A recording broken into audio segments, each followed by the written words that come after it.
So whoever wants to go first, just I mean, just thinking about a minute or so, not a long time. Just how you're doing, how you're feeling. Could just be how your body is or whatever. It could be deeply profound. It could be longer than a minute too. I'm just suggesting on the thought sharing. But if somebody needs more space, just take it. So whoever wants to speak, speak, and then pass it on to somebody else would be my suggestion. How are you doing?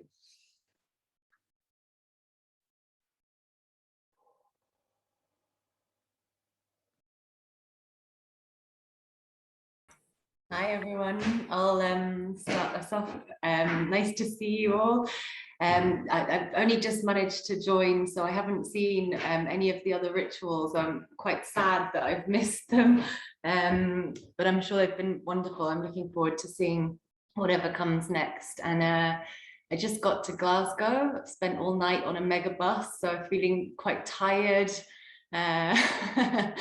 And but also quite excited to be here and to be here in this moment. So yeah, lovely to see you and looking forward to it. Shall I pass on to someone, or is it better if you choose yourself?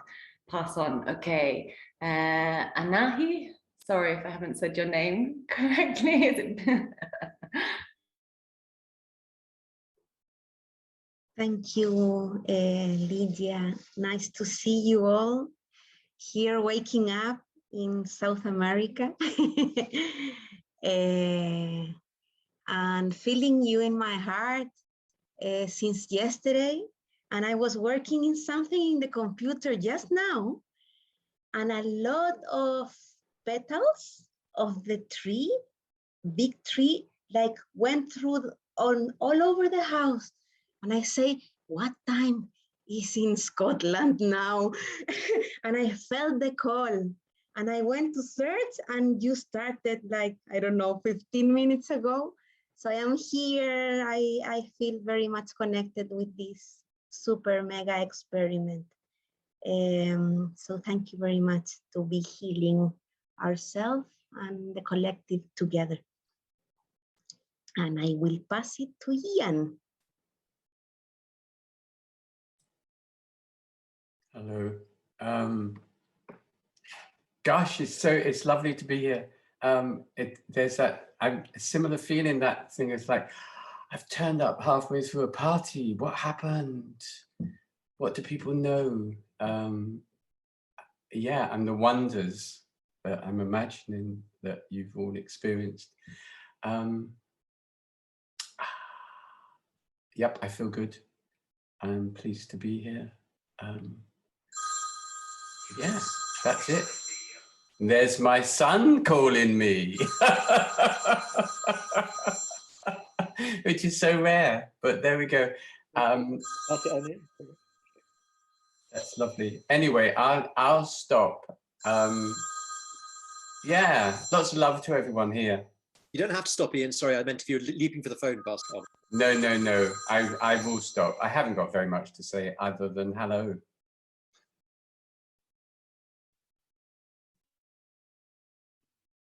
And pass it on. Someone. I'll pass to Dieter.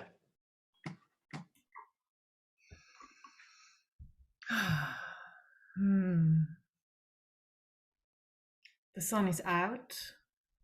It's funny that we've been chasing the sun as it sets, or whatever metaphor we're using.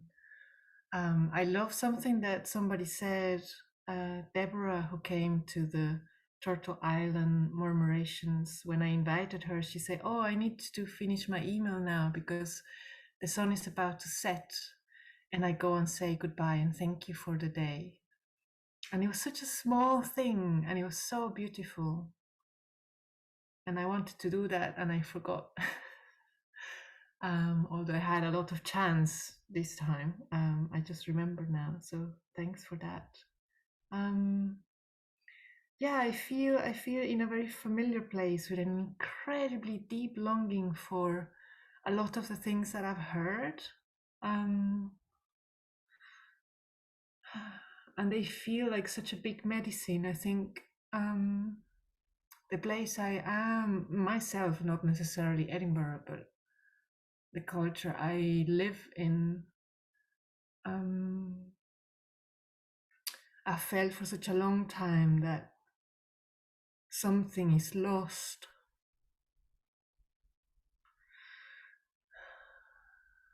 Something really crucial that we need to survive. And I remember the words of Milka about 5 days ago, 6 days ago, saying that we need to turn this flow around. And it doesn't need many people perhaps, but we need to turn it around if we want to survive. And there's something about the things that I've heard in the last, I don't remember how many hours, about that connection to ourselves, to our DNA, to that book that we carry, that book that is not taught in schools or in universities, that book that I know I can read, but most of the time I forget how.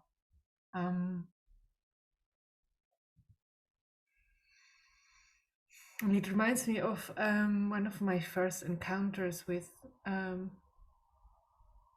indigenous people in the north part of the Amazonas, and how I was a very young biologist, and I was fascinated by their life and just saying, "Oh, this is amazing! Your life is amazing, and you know so much, and this is so beautiful." And the younger one saying, "I want to go to university. I want to go to the cinema and to theater and all that," and just feeling, oh yeah, okay, yeah, I see. Like, who am I to say this life you have is better? And now that I'm an old hag, I'm like, yeah, your life is better, I tell you. And if I could, I would swap without hesitation. That's how I feel. And I'm gonna pass to Teresa, who's the only person I can see. Thank you. Yeah, it's been a really interesting experience being a part of this team and also this journey now for the last hours. Because I'm simultaneously very present and also very spread over multiple channels of communication with people that tell me that they have thunderstorms and they might drop out of their session, or they are not sure whether their friends can connect because they have other community matters to attend to, and trying to coordinate with translators that are being late, or people that somehow got the wrong link. And so I'm very much in touch with a lot of people that have helped to create this space. And also, yeah, as Tita said yesterday, very present with my heart in this room, but sometimes not so much with all of my brain. And yeah, feel deeply grateful. I shared that this morning for the space that this is, because yeah, I had this experience of a friend coming in and reflecting about her own indigenous inheritance and receiving so much from this space that I could never have given to her, or I would not have been able to offer. And so yeah, really grateful that this happened. And something that you just said, Tita, also stirred something in me, because you said, like, who are you to tell people that this is better? And I felt that so strongly now that we're in the East African region with our sunset. I lived in Rwanda for a year and a half, and I felt that so strongly, you know, when friends or other relations from that area, they came to visit us for a conference in Berlin, and the first place they wanted to go to was McDonald's, to take pictures in front of McDonald's and to go to the big shopping centers and to go and buy all of the things that are so hard to come by sometimes in other places. And I wanted to tell them, this is not the most beautiful thing that we have to offer here, or also should you even aspire to that, thinking also of another friend who worked in a solar company, and the first thing that usually people wanted to get when they were connected to electricity was a TV, and that would increase the rate of people drinking in the village and violence, and there was less support for kids, and they had it harder to do their homework in the evening because there was so much noise at home. So but then who are we? Because we came there, and we and now I'm talking about us as white Europeans, mainly Westerners, and kind of imposed our lifestyle there. So who are we to come now and say, oh, we were wrong, and better go back to everything that we robbed you, and please also save all of us because we really messed it up, and you need now to have the solutions. So yeah, somehow with the impossibility of that, and yeah, trying to take off all of these layers of shoulds and can'ts and really just show up. Yeah, that's me. I'll pass to Patrick.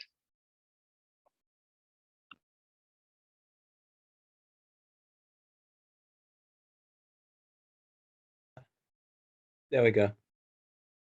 Thanks, Teresa. That was beautiful. All these sharings were wonderful. I'm so happy to have been able to dip in and out today to the sharings. And it's funny, there's some part of me, it's like, yeah, but is this going to change the world? And I'm like, well, what a stupid question. But anyway, oh dear. I guess it's like, it's, you know, in the work that I do, you know, I work with Justin and a wonderful group of people, and we try and provide support to communities who are involved in all kinds of struggles. So my mind is always having those thoughts. Is this going to make a difference? Is that going to make a difference? And so I'm catching myself in my routine of like trying to be strategic. And it's wonderful just to be sharing, to be talking from our hearts, the things that we're challenged by and stuff. But this is the world changed. This is, it's a wonderful way that we can share like this. It really is. And the music that played before was just beautiful. I loved it. And we've been in COVID lockdown here in Canberra for like 3 months, so there haven't been social gatherings, and I'm like, oh man, it's going to end soon. It's ending very soon, in terms of public venues being open again. And I look forward to be able to go and dance and to be immersed in rhythm and movement, and it's so healing. So anyway, so thank you for that. Thanks for the music and for organizing all of this. It's a wonderful thing. And let's see, who hasn't spoken? Justin? Sure. Over to you. Yeah, Patrick's an amazing dancer, by the way, folks. It's been lovely you being here, Patrick, and Tom Younger too, and other folk from work, as it were. And as Patrick's saying, that strategic, always trying to intervene to try and make sure that people aren't being thrown off their land, or just that's at the most crude level, but then all the other levels of complexity that are involved in that work. And it's lovely to, yes, I guess not change the world, but be the world. Just feels like here we are, being the world. And there's something Matariki said in Aotearoa about the earth loves us. And just that really. So there's kind of like realizing that this is Mother Earth, that we're Mother Earth too, in a sense, but let's not go that far, but that Mother Earth's there and loves us. And can we embody that love? Can we be that love? Can we be her in a sense? Yeah, so I love that. Yeah, let's not change the world, let's just be it. And maybe that's how the world changes. And that does feel really kind of that feeling of the border inside between me being indigenous, being really deeply caring for place and for others, and ensuring others' well-being and ensuring my well-being as part of community, that indigenous belonging. And then the border between that is inside me, between that. Oh, some noise. In addition, discover what inspired Gaudi. Is that me? No. Hey, it wasn't me. That was so nice. Thank you, somebody else, for making a mistake. Ah, so lovely. Appreciate that. It's just like I always feel like it's me, and it's so nice when somebody else does it. Ah, so lovely. And I wonder what that is, because it's like you're not supposed to make mistakes. I just feel like in the culture, you're not supposed to make mistakes. And that's part of what's been happening over this journey, has been people make mistakes and it's fine. And then maybe these people won't even turn up. They're trying to connect at Mount Elgin. They may not connect. That's fine. That's a shame, because they're wonderful and it'd be lovely to have them here. But we're not doing this for anybody else. We're just doing it for us and for everybody. So we have a ridiculous ambition that the way to change the world is, well, Marisol was saying this about resistance needs to become revolution, and the revolution starts in the heart, and it's about reclaiming our humanity. So we need revolution. We need to completely overthrow the state of colonialism, totally. But it doesn't start from somewhere out there. It starts from reclaiming this ground of our bodies, which is just the ground. So yeah, I'm feeling just very happy. And I got 90 minutes sleep over the Pacific. That was great. So I've had 90 minutes to go on. I kind of and that was good, because I've not been sleeping the last few days. I've been too much going on. So I wasn't coming into this with sleep. I was coming into this not with sleep, but I feel really refreshed by this last kind of, whatever it's been, 36 hours of being awake. Apart from that chunk, I'm feeling incredibly refreshed from the contact and the connection. So yeah. And I'll pass on to Mark. Oh, with a K, that was, sorry. No, that was Mark with a K. Thank you. Thank you, Justin. Thanks, everyone. Yes, in terms of changing the world, being part of this process has changed my world, and continues to change it in a very positive way. And I don't usually kind of comment on what other people say, but I can't let Dita's old hag remark go unchallenged. I hate it when people slip in nasty things about themselves when they're absolutely beautiful people. So excuse me for that, but I feel that sometimes our friends must point out when we say harsh things about ourselves that it's just completely couldn't be more far from the truth. Since last night, I've been really tired and quite depressed, but have come back feeling more like myself, and looking forward to taking part in this. And then at 3 o'clock, I've got a thing called No Time to Waste, which is it's about young people and climate change, and the climate commissioner for, the children's commissioner for children and young people, some kind of event, people discussing it. And I woke up this morning and I read George Monbiot's Capitalism is not buy into our own destruction, which I think is, another well-written and very erudite piece. But the question that keeps going around in my head is, how do we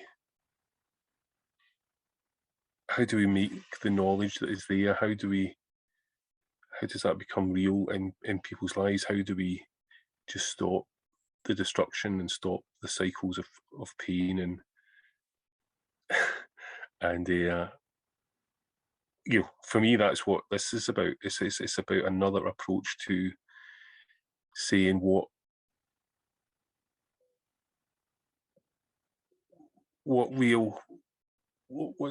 is the most practical and effective way of saving this absolutely beautiful planet that we've destroyed so much of.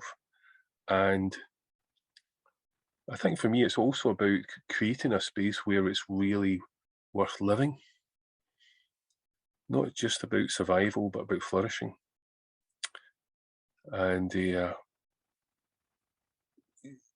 yeah, and I feel like I'm flourishing when I'm around you lot, so I'll happily pass on to Mark with a C.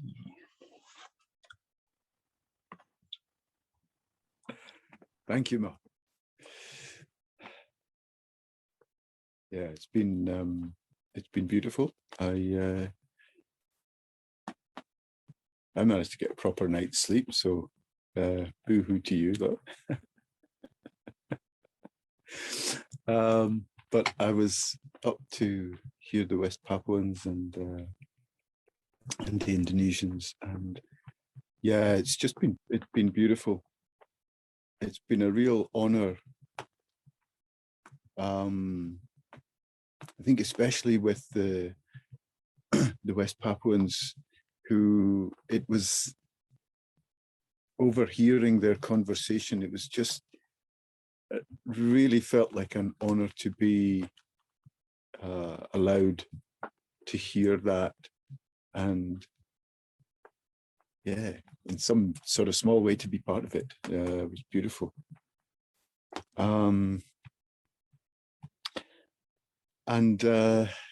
Yeah,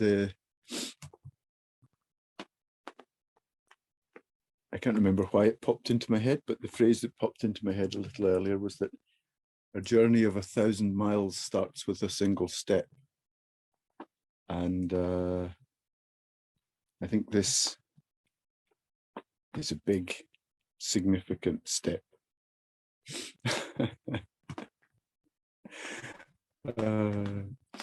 Sorry, I'm witnessing some of the chat going back and forth,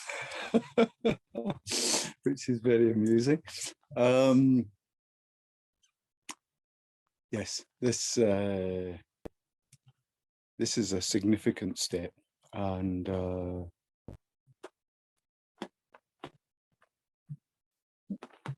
one of the things that's been impressive is that these big, adventurous, risky, dangerous steps that have been taken in putting on these events have worked.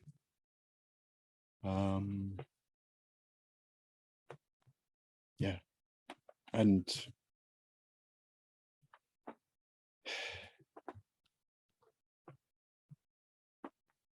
it feels really good to be part of.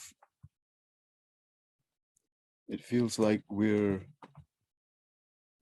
doing the best we can. And that's, I think, something that we can feel good about. So, oh gosh, now I've got to pass to somebody and I can't see anybody because I'm on my phone. Let me see. I don't think I've heard from Eva. Have I heard from you? No, thank you.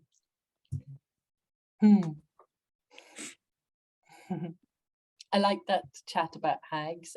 I found some really lovely etymology that was too long to paste into the chat, but it's a very old and very magical word.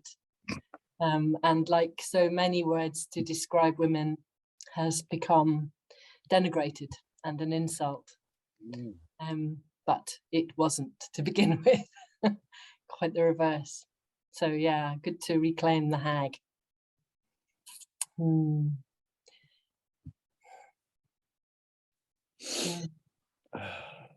Just a moment of silence.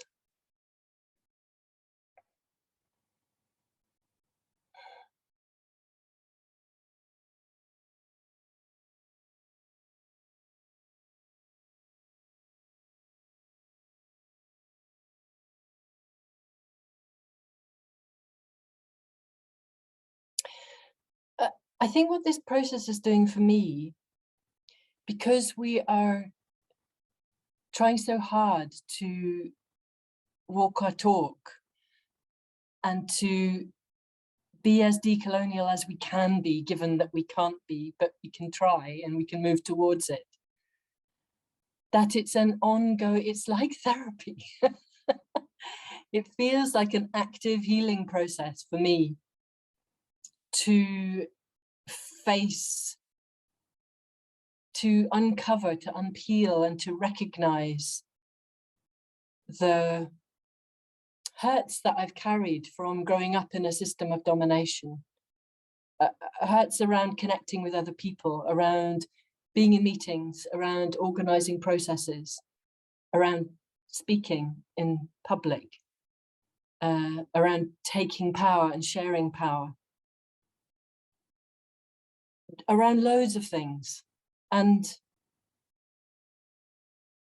this process of trying to be as conscious as we can of those things, while acknowledging that so much, you can't just overnight be the conscious people, but you can yeah, collectively hag. Yeah, so it's changed me. I speak in meetings differently. I hold meetings differently, and I take risks in a different way. I trust my intuition more, and I share it more. And I see the trauma in myself and in others and in structures and systems way ever more clearly and ever more quickly. And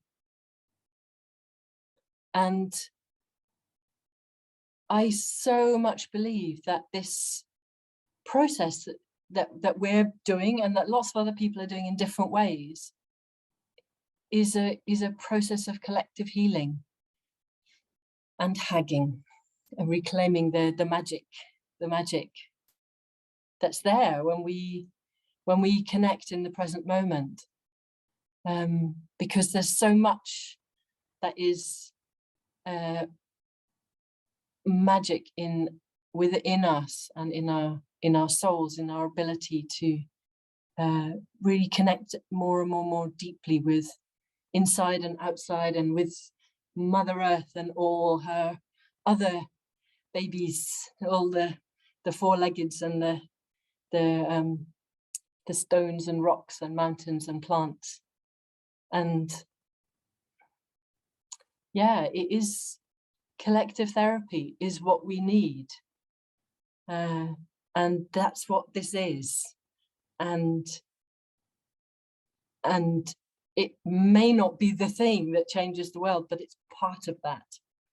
And wanting to be the thing feels like, yeah, that's part of the problem. Being happy to be one of the little streams that run alongside into this river that's happening, feels like, it does make me glad to be alive in these times, which I often don't feel. I often feel cursed to be alive in these times. But when I see and I feel the potential for healing, that this fucking slap in the face wake up call, it's time, guys. It's time up. You cannot do this anymore. Oh, shit. So we've got to do something else. What the fuck else are we going to do? Well, this is good. This is taking me back, taking me to where I need to be. And yeah, I'm so grateful to be here. So grateful for my 3 hours of sleep, which is masses compared to many of the others of you. So jealous for missing out loads of Peru and Colombia. I'm gonna have to go back and look at the videos. And and so much love to everybody here. Thank you. And passing to Kate. Hello, Kate.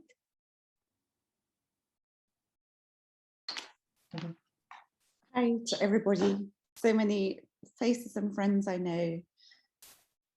I just said to Teresa, I've been sitting listening for a while and wondering why I found it so hard to put on my camera. And I apologize for that if it feels like there was somebody in the room half incognito. The truth is I was whole scared, in the sense of stepping into a space and making myself visible in something that feels so powerful and important, where I feel I have all of the wrong skills. So I've been absolutely loving listening, but the sense I came back into West Papua and listening to that conversation, and I have to say my heart sank. Listening to those people talking so authentically about the need for a board of management and a chairman and a vice chairman, and screaming, no, this is not what you want. A good set of minutes is not going to see you through this process.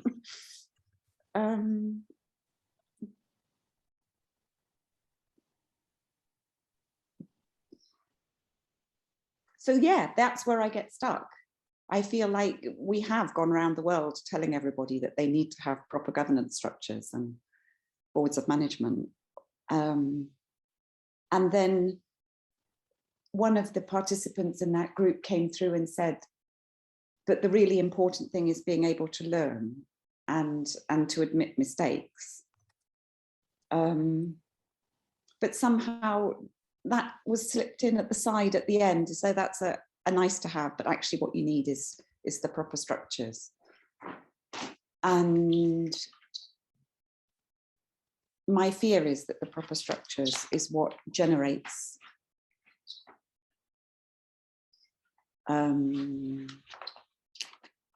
of the permissions to do things wrong, all of the permissions to extract and control and misunderstand.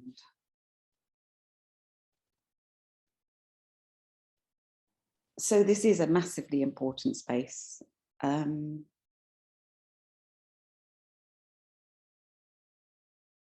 one I'm quite scared of.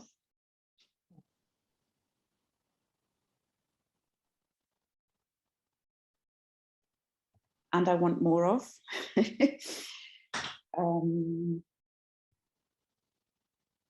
And I'd like to be a hag. I kind of feel, I can't see Liz, but I kind of feel I'm plausibly the oldest woman here. And there's a great deal of hagness in there. I've just got to dig around and find the weight right to pull her out of the hat.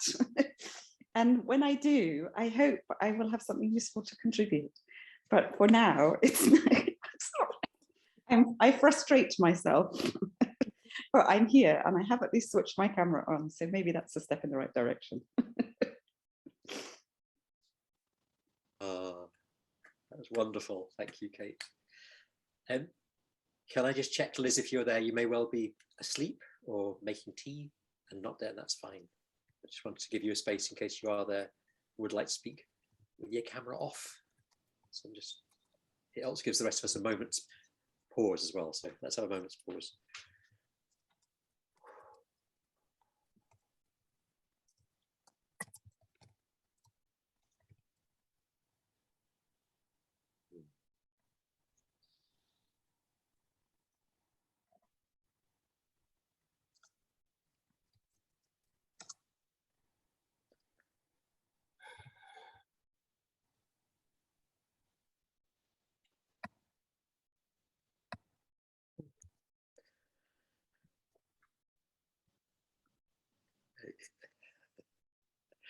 Is it silence when you have lots of hagiography going on in the chat? I don't know what hagiography is, but that seems to be what's going on here. It's so kind of naughty to chat in church or in class, or kind of there's something naughty about it. I really like it. I like the chatting that goes on. Well, I've not heard back. I don't know whether you have, Teresa. I've not heard back from Van or Catello. I think they've managed to connect. I can try phoning. But I'm really liking this space. So I don't know about other people, but I was wondering if we maybe, what do you call it, popcorn or something, where people just speak when they want to.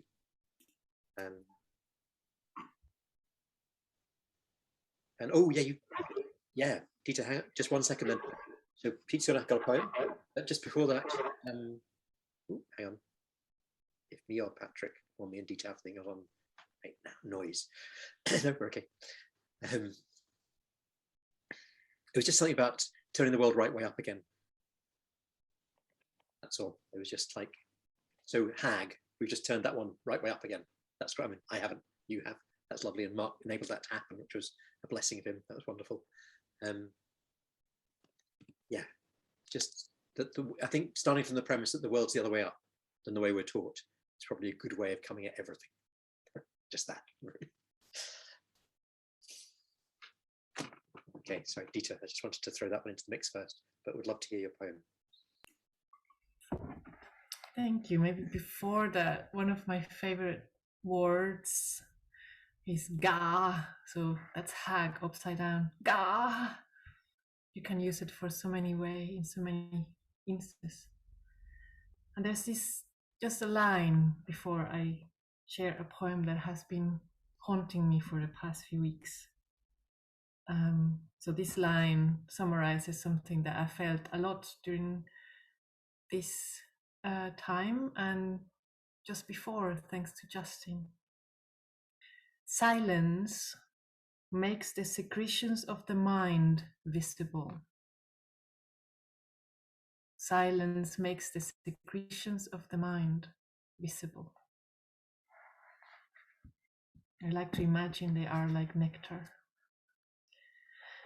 And this poem, I've had, maybe some of you have heard me say it in the past few days, but it doesn't leave me alone. It's from Woman and Nature, from Susan Griffin. We know ourselves to be made from this earth. We know this earth is made from our bodies, for we see ourselves, and we are nature. We are nature seeing nature, nature weeping, nature speaking of nature to nature. And we are nature. We are nature seeing nature. We are nature with a concept of nature. Nature weeping. Nature speaking of nature to nature.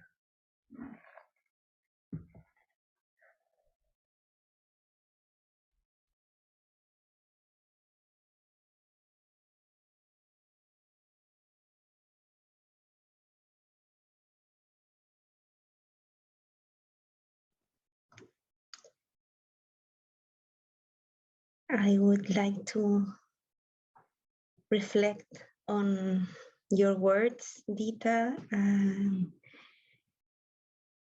share a little bit of what is alive here now. I have been listening and I'm super happy of this, but I haven't really talked about me in this time. But before that, I want to tell you, Dita, that I haven't seen you in months. And I see so beautiful, I receive you so beautiful in like the transformation. You have a new hair, and I believe we all have done so much process the last months and the last year. And when we don't see each other for maybe 3 months, it's more evidente, it's more clear. So, well, I'm living since like 1.5 months in a territory that is an indigenous community in Chile. And I am super surrounded by native forests and waterfalls and lagoons. And I came alone here. I'm kind of the first of the tribe. And a lot is happening. on decolonization topics. Because on one side, I am a Latin American woman talking with the North. But on the other side, I am a privileged person in this country that received education and could travel around the world and speaks English. So it's a dance from one side to the other, that on one side, I believe consciousness can help me to take decisions of where to stand, and the heart can help me to transform the deep wounds of the past. Because here is strange, because in a global scale, I work to heal this, but I am like the third world, and also woman, and also witch, so they are afraid. They have killed us for many lives. So, and when I come here, I experience the inverse, ¿cómo se dice? The opposite? Sí. Discriminación inversa. The opposite discrimination, inverse discrimination, you say? Because they think I have a lot of money, because they look at me different, and they charge 5 times what they charge between them for whatever. And I'm living like 30 minutes from the first place to buy something, like whatever. So we need each other so much, because quotidianity is full of situations that we need community to solve. So I see that I am somehow being a channel of healing the injustice from the past. And I see the wounds in me, and I see the wounds in them, and I see the wounds in us. And I have been trying to bring love in the center. And I have been trying to talk in a very simple way with them. And I imagine you do the same kind of with me in my English. So we are all doing the same somehow.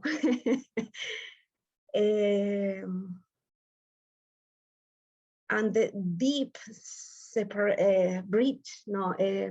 deep distance on education. Like when they chat with me on the WhatsApp, they have like 5 mistakes in 2 lines. But when we talk, they communicate very clearly. But at the same time, here is somehow so little world, and at the same time they live in paradise. They are so privileged, and they have never gone, maybe even to Santiago, to the capital of Chile. So all these different places I'm standing, it's not easy. Today in Chile, we are having an amazing, I don't know, happening, because we have a Mapuche woman sitting she's the president of the group that is writing the new constitution. It's a super, super, super alchemy situation. She's Mapuche and she's woman. Nevertheless, a lot of violence is happening, and the right and the wing political branches are super separated. And with the pandemic, this was wider even. Vaccinations and non-vaccinations, like people are polarized, very polarized. And at the same time, a lot of new possibilities like this one are emerging. But it's not easy, I feel, because this capitalist disease is putting inside of inside of us and from us inside of the circles that are working together. And I can sense that, and all my like fear and defenses come up and try to put limit to when I see that around, and it's not easy to see the will of power, the will of money, the individualism, the competition, when we are wanting to collaborate, to heal, to all that. And I see it also in the groups that have consciousness and that work for sustainability, or spiritual groups. So it's everywhere. It's inside of me. So I'm in this dance in the local and in the global, trying to find a way to stay in my center. And yeah, and I only know that together we can, and that this needs to happen in many places on the world. So we put the energy high. I super believe in this critical mass, like the number of conscious beings. And I resonate very much with what you're bringing here, Eva, Justin, Gita, and all the team, Teresa, all the team that is supporting. I super thanks for that. And I'm here also to support whatever that is needed. So thank you for being one. Mm-hmm. Thank you, Anahi. So we just, anybody speak? And can I just say, for me, if that was the only thing I'd heard, that just made the whole experience just so valuable and so wonderful. Just absolutely. Oh, I hope we were recording that, because I could watch that every day when I get up, just to ground me, just to connect me. So kind. Just such a privilege to be connected and to hear your words and feel that love and humanity, that really deep. So thank you so much, and I echo the thanks to all those that have made this happen. Just beautiful.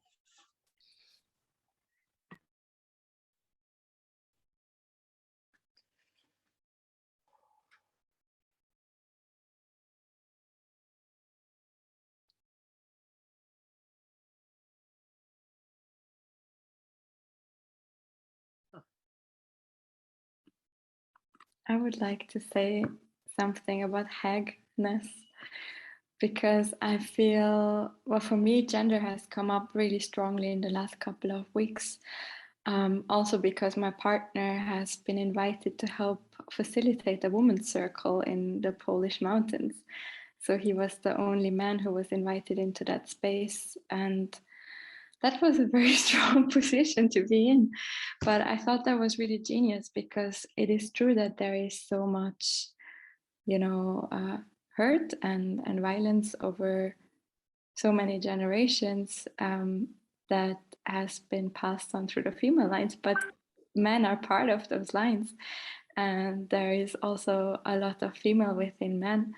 And I felt that what they did in that circle was, by also having a man there who was willing to listen and who was willing to really be uncomfortable, but also to be with his anima and to allow himself that.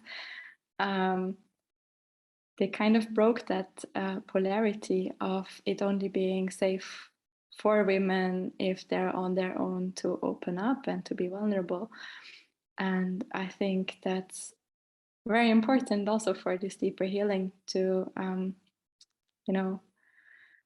connect back in between all of the genders. And I hear so often also when I'm in these spaces that old white men say, I'm an old white man, and therefore, and I feel that that's also really painful, to discredit yourself or oneself in that way. I think it's very important to own privilege and to be really conscious of that.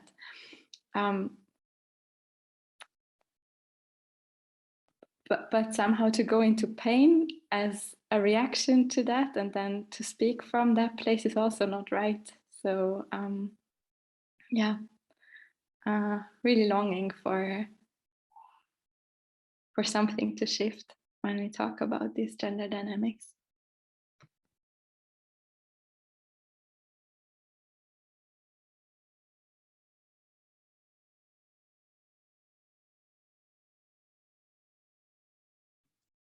Can I just welcome Liz? I may be moving into too much of a facilitator mode and out of being myself mode. I just noticed that after Anahi had spoken, I kind of came leaping in, and I was really glad that Mark pulled it back and listen to what Anahi has said. So just acknowledging that. So kind of the roles, the kind of moving into role and moving out of self. So just that happened for me there. I just wanted to note that. And yeah, that's fine. Be compassionate about it. But it's really helpful to be in a circle where you can acknowledge these things. And so I guess, Liz, I want to ask you something, but I also want to just first say there's something what Eva said earlier around cultural collective therapy. So for me, this doesn't replace my work with Indigenous peoples and land rights and so on, and or activism or blocking the roads in Glasgow next week or working in my community, whatever. It's not in place of the other things we need to do, but it is so supportive. And I just wonder whether this kind of making a space for honesty and vulnerability replaces therapy and replaces religion for me, I'm just saying, and replaces those kind of things. So it's like creating something that isn't religion and isn't therapy and isn't, but is actually just a space to be really honest together and to be able to be vulnerable and to make mistakes and to get hurt and to say, oi, that hurt, and to just to trust. And I guess, so what Bo said earlier was about, and it echoes something I think Mark was saying, but hey, Mark's in a yurt with a kind of swivel chair, a comfy executive chair in a yurt. I tell you, what a contrast that is. I love it. So I totally love it. But Bo was saying about a survivalist ethic. Everything's out to get you, or a relationist ethic. Everything's there to relate to. So if everything's there to relate to, then when I make a mistake or you make a mistake or whatever, it's something to relate to. Or if you're a man or a woman or privilege or whatever, then that's something to relate to kind of heal, to draw back into relationship, rather than something to get you, which it is in the paradigm. But just found that really helpful, survivalist or relationist. But Liz, that was, we're just doing a go round, really. At this point, a random go round. So whenever you like, just say anything you like about anything. But if we were pretending we had a focus, it would be what's been going on in these 24 hours. So it's just be yourself. So if you want to take a space now, feel free. And if you want to come in later, feel free. Bye. Yeah.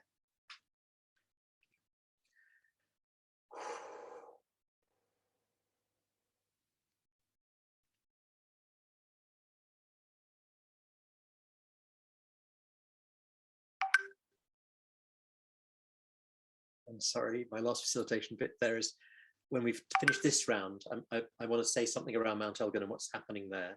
Because if we're not able to connect with them, it'd be good if we connected with them in spirit, even if we're not able to bring them in the Zoom land.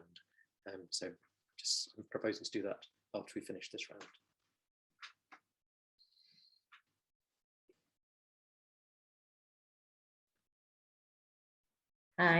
I just want to say something to Kate about turning on your camera. Just that you should be really proud of yourself for having done it, because even after 2 years of having to be on these Zoom calls for work, you know, I still find it difficult. So well done.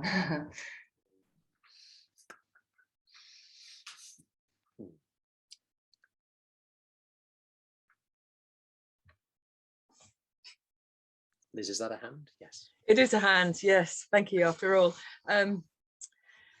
I've been away, so I didn't hear much of the sharing, and I'm coming in obliquely. I was just very aware when you talk about making mistakes, when we were sharing with the wonderful people of Sulawesi and West Papua, I don't know if they were still on the call at that point, I had so many feelings in my heart, and yet what came out seemed to almost feel ultra colonial. It's such a hard thing to navigate, and yet to navigate it without using cliches and pre-prepared statements is also very important. So what comes out is a bit of verbal diarrhea for me, and I want to acknowledge that. You know, I felt like in the end I was actually saying, well, look at your governments, what are they doing to you, when actually they're following a lead that we've set in the world order where it comes to healthcare and you know, building regulations. Those were things that really struck me, how people are being deprived, or their own methods, their own ways are being discredited and smeared, as Eva said. So it is hard to express yourself in a plenary, and with these very sensitive and very beautiful connections. Thank you.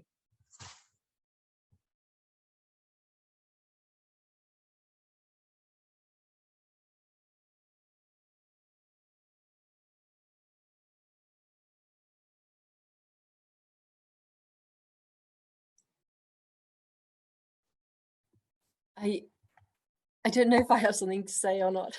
But I'm sitting with a kind of sense of, every time I think I don't, and every time I think, no, I'll just shut up, I don't really have anything to say. I just have this bubbling sense of excitement and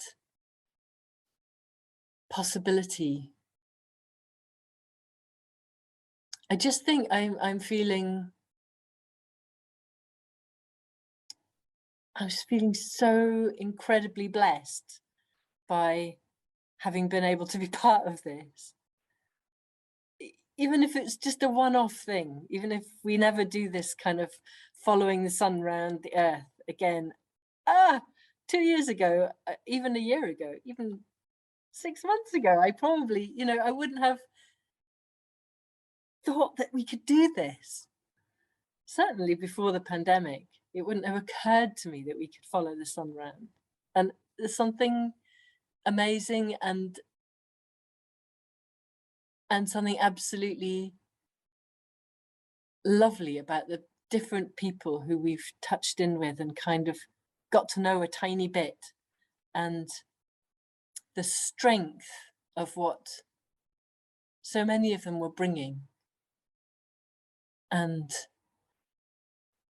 I just really, really want to stay in touch with all of them. I really, really want us to work together and do more stuff together. And I know that's probably not possible, but it's just like, oh, I don't know what it is. Just very exciting, and makes me feel very joyful in this moment.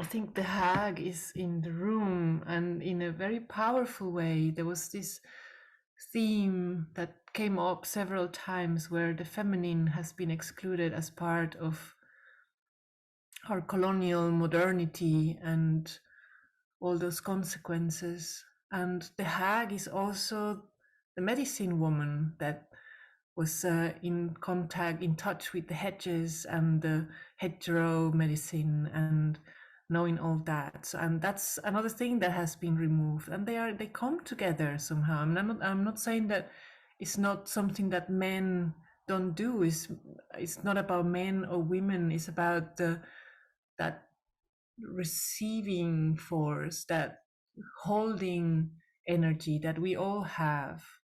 And I'm not even sure that it's equally distributed in all women, or, you know, my brain is a bit gone, so I'm not sure how much sense I can, but it feels really crucial, and I'm really happy that the hag is here, because she feels really important, and it has something to do with this ecology from here, from the places where I feel at home.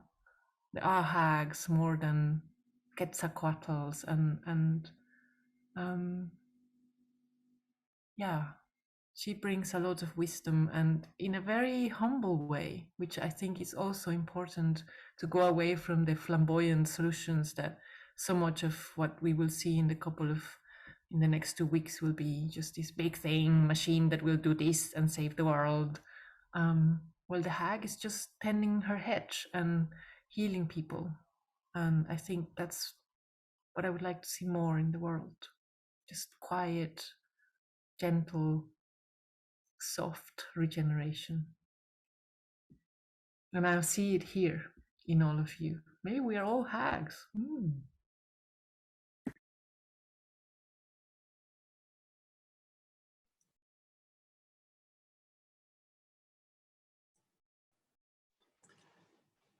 I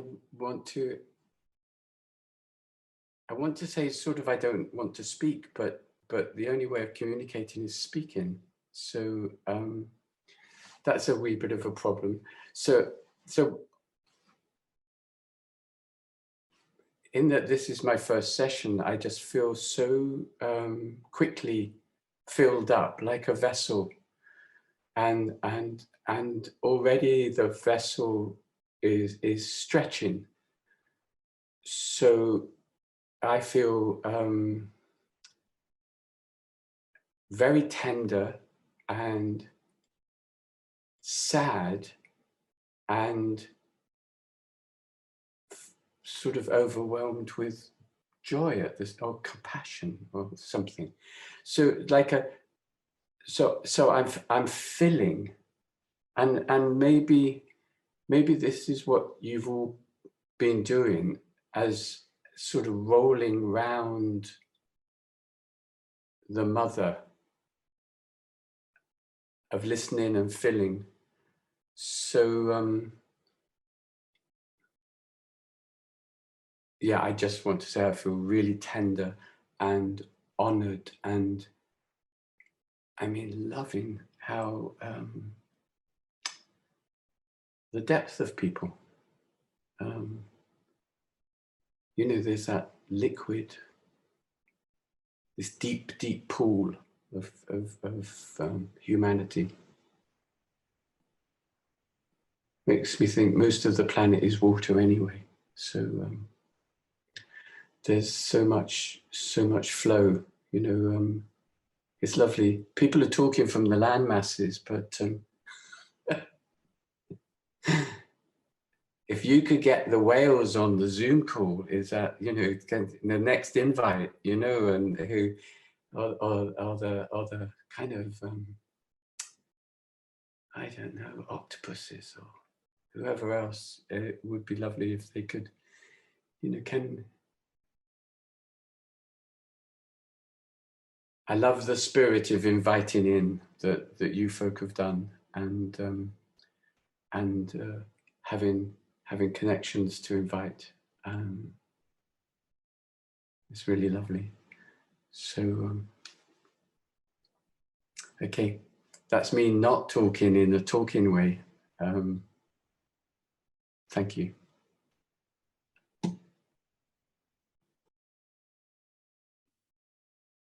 Patrick, are you? Justin, everyone, hi.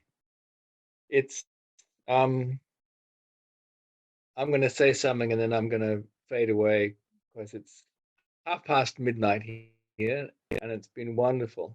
So I've made it into the new day. I'm into the tomorrow already, and it's great. I can tell you, it's fantastic. It's amazing. It's incredible. We did it. Yeah.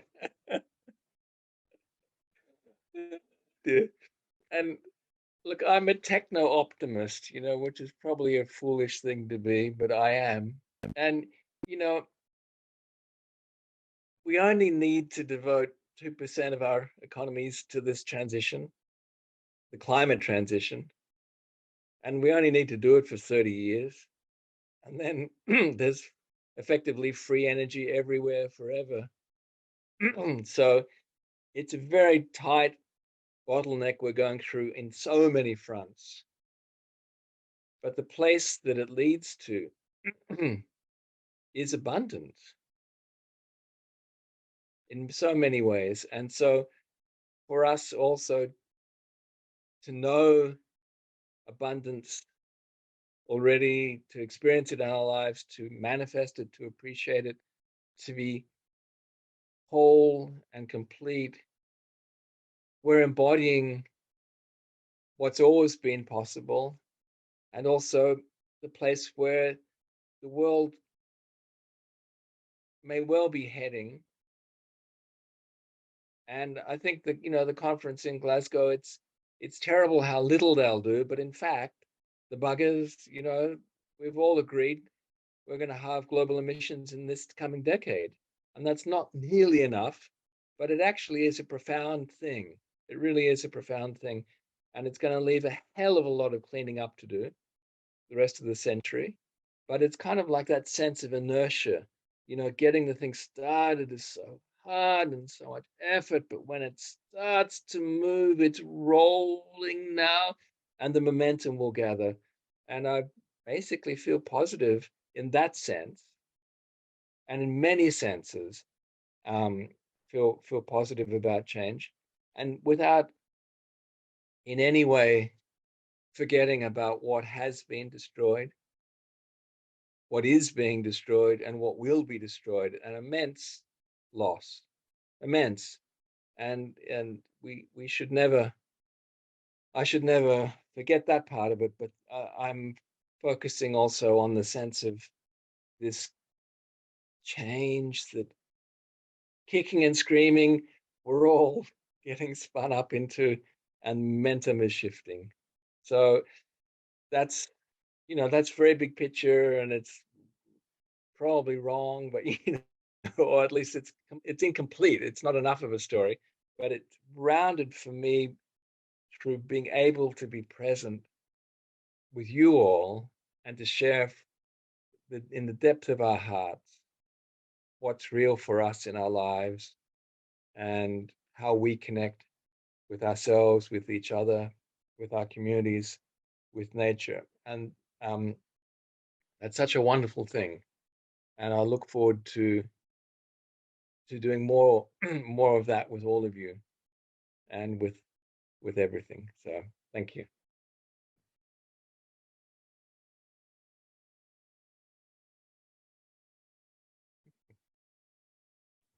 Sleep well, Patrick. Lovely to see you. Thanks, Eva. Dream well. Yeah.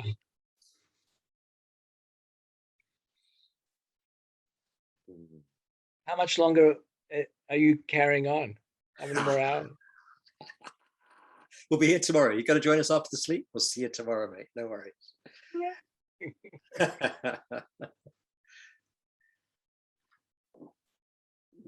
Okay. Very good. Hey, lots of love. Thank you, Patrick.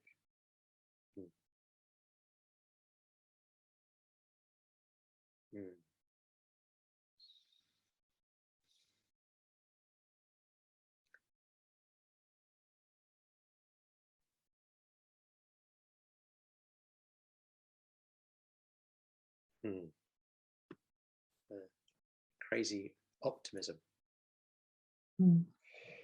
Justin, if it is popcorn, if I could bring something that is stay alive in me, is that okay?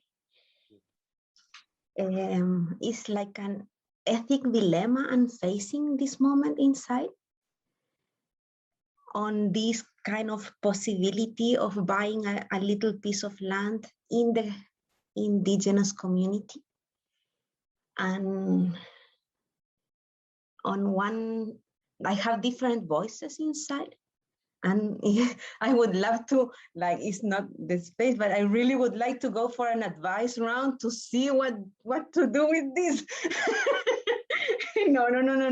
It's not the space. But it's my feeling in the heart. Like, I would love to hear views. And it's because on one side, I see the importance of honoring indigenous communities on the history of all the planet.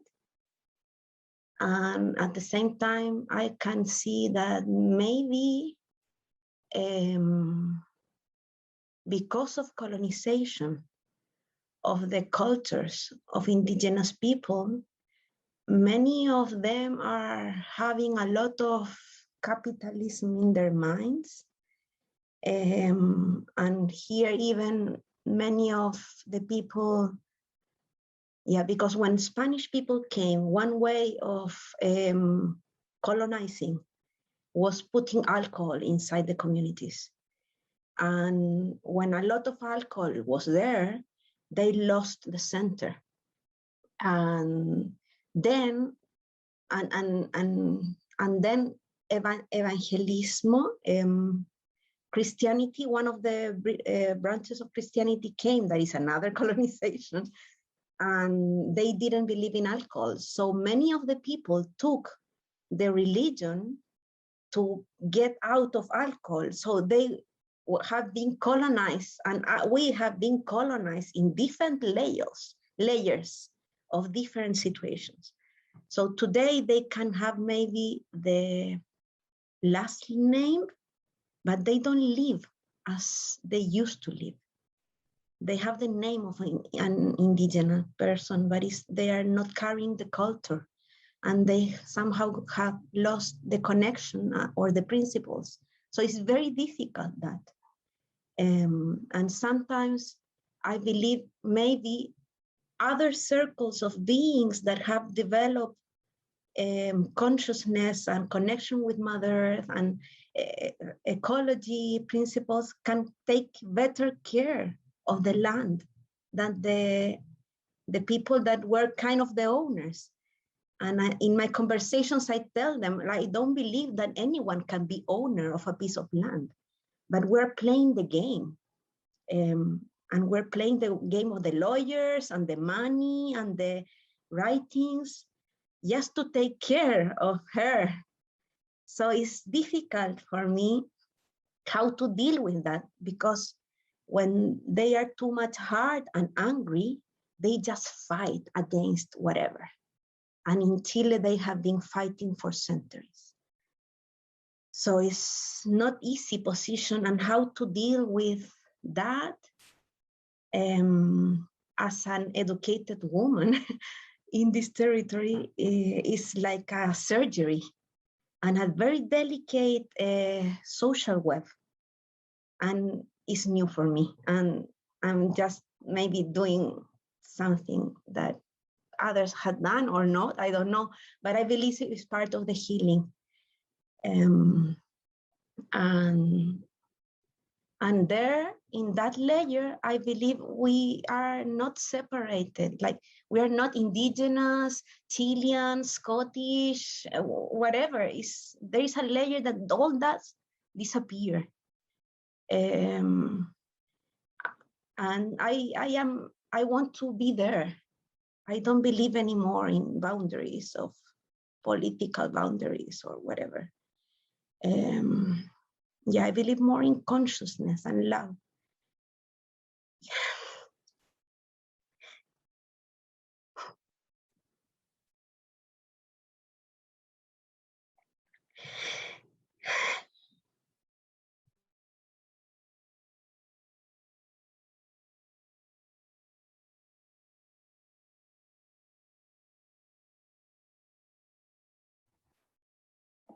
So much of what you were talking about was resonating with me from my experience of living on an island in Scotland. I think we've had those waves of colonization here too, and further back, so that people really have forgotten. You know, they have the names, they have the clan names, but a lot of the time they're also completely entrenched and lost in this consumer culture. And living there was uneasy. And for me, it's about making relationships. And there were lots of people there who were open to making really good relationship, and particularly the women.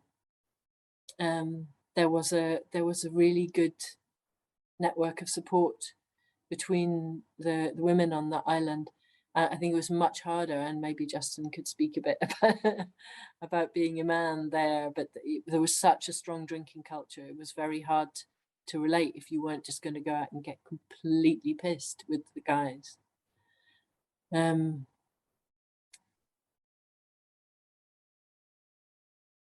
So I don't know whether there's advice in that for you. My sense is that, you know, what you were saying is that people are people.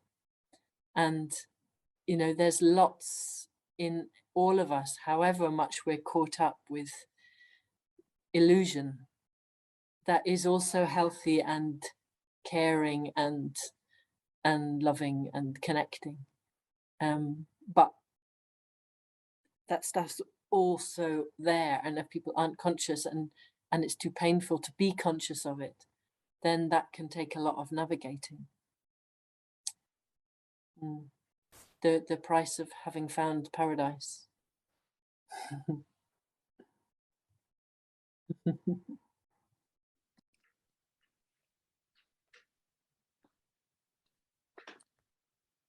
Mark with a C. Thank you, Justin with a J.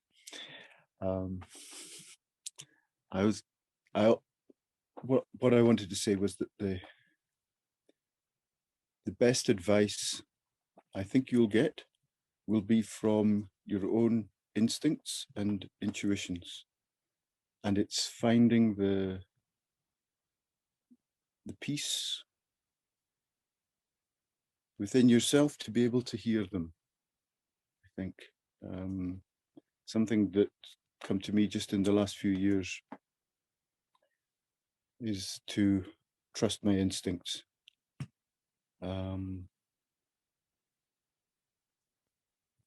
And I think when you're in the middle of conflicting ideas and emotions, it can be hard to sense what are your real instincts and intuitions. So I guess it's trying to find a place, a quiet place, maybe, for yourself to sit and connect. And the universe will give you the best advice. That's my suggestion.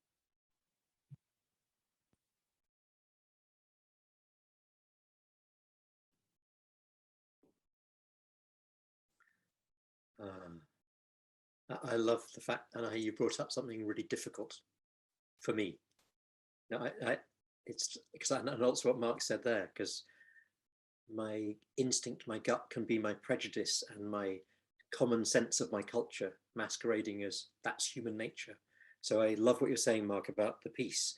You need to be in a place where you really are open rather than reinforcing my gut sense as a man that I should drink wildly or whatever it happens to be. So yeah, you both brought in really, I love and I guess I just wonder, and if you said we rather than they, so it included all of us having been pulled through this colonial process of being torn from Mother Earth, of that care, then for me, that what you were saying would sound really true. So I'm just being honest about my response. So if we're saying they, it's like they should live up to something that they're not living up to. Whereas we all, I know that you know this, I'm not saying something you don't know. I'm just saying that way of framing it would work for me as a kind of like something to trust.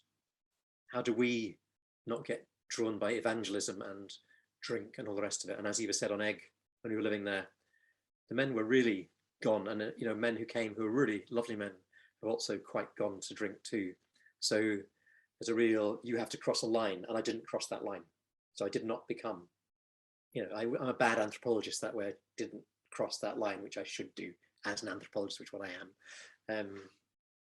But I guess for me, anthropology is about valuing others, and I don't value people if I'm entering a space which feels like one that's a devaluing of each other.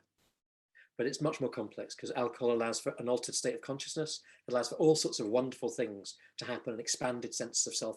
It's not just a negative, but it is used in a very colonial way. But I was also thinking about just a name, you know, Eva, you were saying about a name, and I was remembering Colin MacLeod talking in the first session we had of this about his name, MacLeod, and where that came from. And yeah, his expression of that wasn't an ornament, that wasn't a label. I'm this and not that. It was a real touching deeply his sense of who he was. Yeah, anyway, I just wanted to say that for me, it's about relating to the land and being able to, and the danger in what I hear, the reason why my professional self has a danger with what you said now here, so I'm just being honest about this, is the kind of like, that argument is used to take people's lands from them. As you know, the argument that we're all indigenous, which I believe too, that argument is used to say, well, and they're not living up to the romantic image we have of them, so we'll take everything. That's the danger in what you've said. But the truth for me in what you said is, we're all indigenous. We've all been really hurt and really damaged, so that we break our connections broken, and we need to recover that, and we need to support others, not be fooled, but enter into honest conversations around it, really honest. Yeah. Oh, hey, someone else arrived. Hiya. Welcome. We were just going round, just so you know what we're doing. We're going round because the folk on Mount Elgin have not managed to connect by satellite, which is how they would connect. There's no Wi-Fi or phone signal or whatever up there. So they've got this satellite connection and they haven't managed to connect it. And they've moved somewhere else across the mountain to try and connect from there. But they may not be able to connect. And if they don't, I was going to just say something of the place, because I've spent some time there, so that we've at least touched a sense of it. So is that something that I should do now, or is that something I should do later? If I'm going to do it now, I need to go and have a pee first, to be honest. I've been sitting here. So maybe we could have a bio break for everybody, just a 5-minute break. 5-minute break.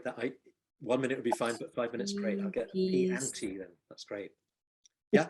Is everyone happy with that 5-minute break? Back at 47 past. Okay, 40. So I just wanted to say something, and I don't know what, because I've not thought what I would say, but just something about the situation at Mount Elgin. So you have a kind of taste of it, I guess. And I first went up in 2011, and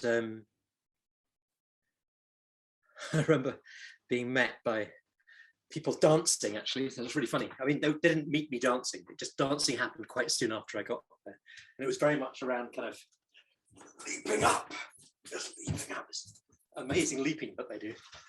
And what was funny was that there was then a kind of religious, we're going to have a meeting, so there was a kind of like blessing of the meeting, you know, Christian thing. And there was this old guy laughing his head off while there was this kind of Christian like blessing happening. And I was really surprised there was this guy laughing his head off while people were doing this kind of formal bit before a meeting. And it turned out that he was the kind of spiritual elder who thought Christianity was a load of nonsense and was part of the colonial process. And then his son, you know, it's a kind of passes down a line, that particular spiritual tradition. But so you had this kind of mix, I guess that's relating to what Anai was talking about. There's kind of mix, so there's people dealing with religion in that way, and also yeah, having another approach to Elias.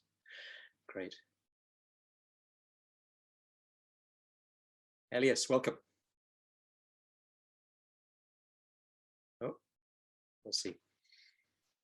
Thanks, Justin. I'm trying to work on some, yeah, a minute.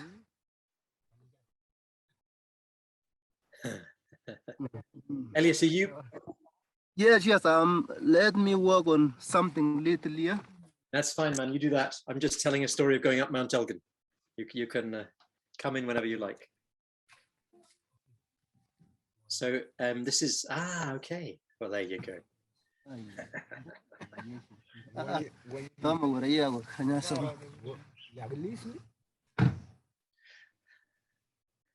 Perfect timing. You've made an invocation, Justin. It was a good one. It wasn't me, it was that spiritual leader. He's a very crazy man. Yeah. Catello. Hey.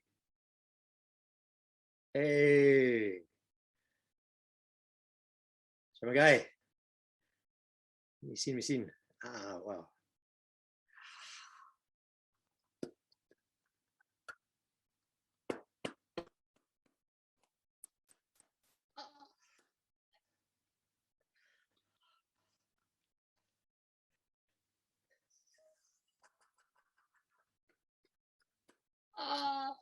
Oh, wow. Justin, I think we are ready to go. Okay. Yes. You go. Fantastic.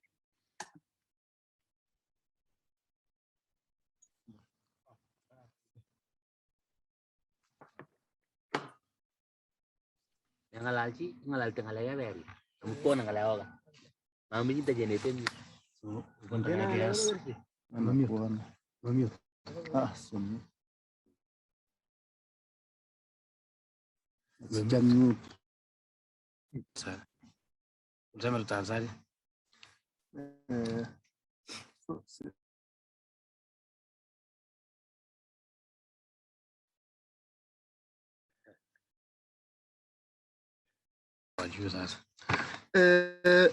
Justin. Ah.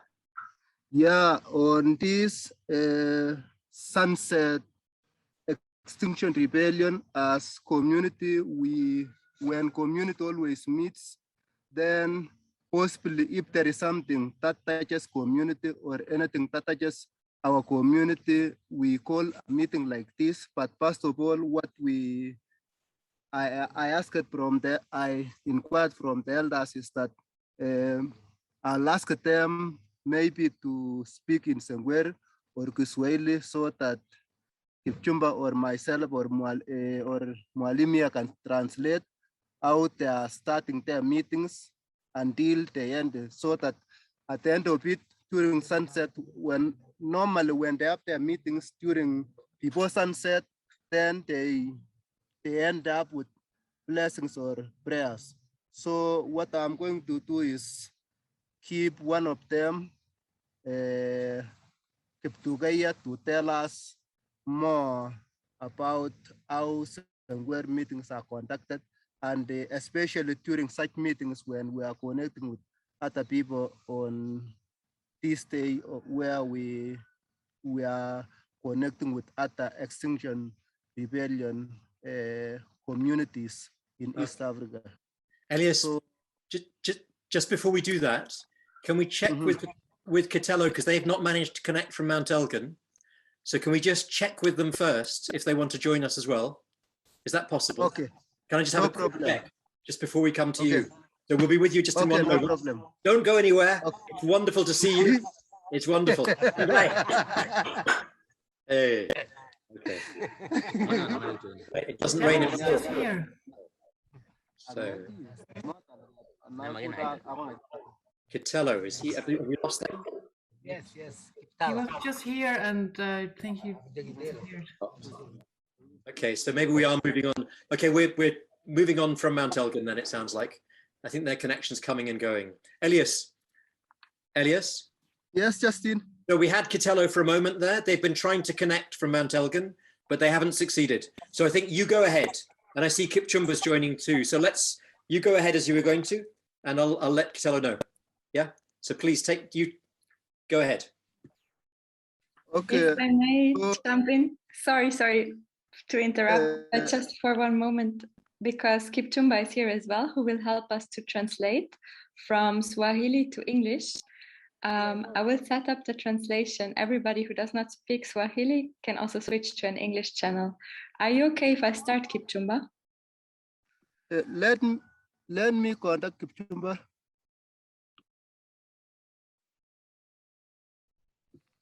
Connected. Are you connected, MC? Huh?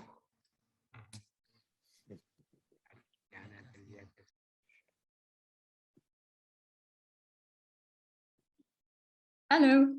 It looks like you have already joined as a translator, and I will just post information for how to access the English channel in the chat. Thank you.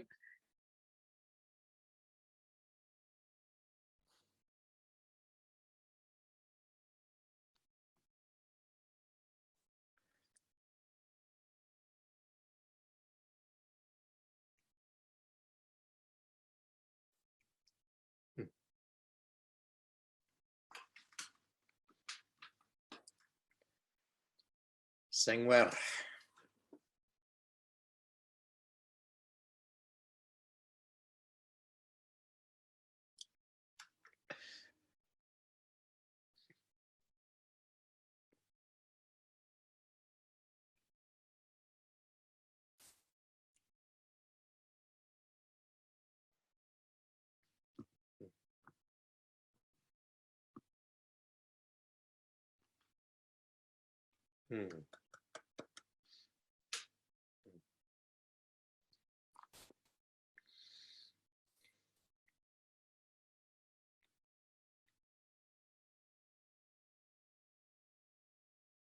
So when you're ready, Elias.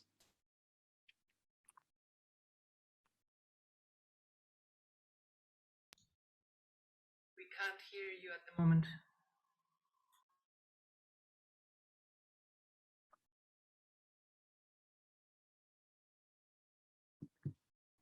They're muted, I think. Okay, are you muted?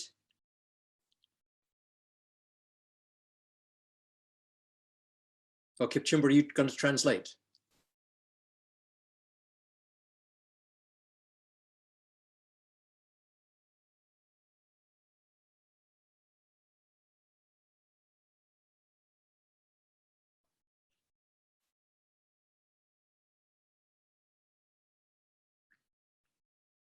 It may be, Elias, that you have to translate from there, because I think Kipchumba's, it sounds like quite a broken connection. So no worries, I can do that. So could we start?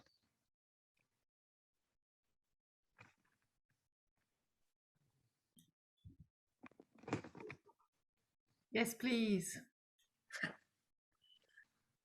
So maybe I keep the elder here, Mr. Kuptuga, to tell us how we conduct such meetings, so that in Kiswahili, Kipchumba will be translating in English, and if not possible, I'll do that myself. We aren't hearing you, Elias. We can't hear you. Hello? I can hear you very faintly. Justin, you not need like to before. switch to the Swahili channel. Maybe the English translation is interfering because. Justin, you need to get out of I the. can hear him fine. Swahili? Yeah, me too. Hello? Yeah, can hear you now. Are you hearing me now? Yes, good. Great. So maybe I keep Elder Yagtuga to tell us more about Sengwer and how we conduct such meetings, to how we end the meetings.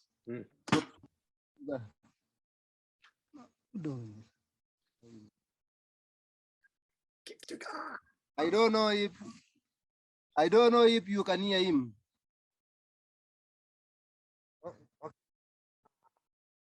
Habari Justin.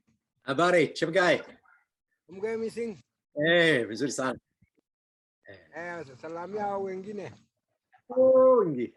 Yeah, he's saying Creed.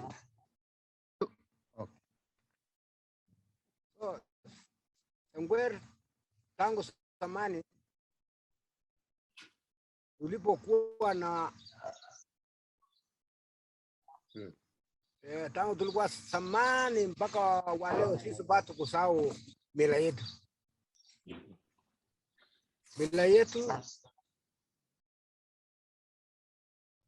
Mila yetu ni mila ambayo tunapeana kwa kila generation mpaka generation ingine.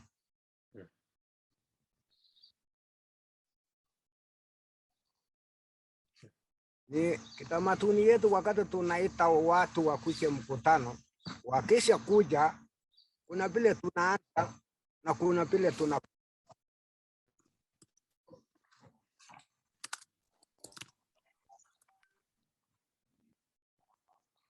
kuna njia ya kuanza. Kwanza tunaanza na tusikie kwanza, kabla mkutano, habari ya kila kona ama kila eneo ama kila boma.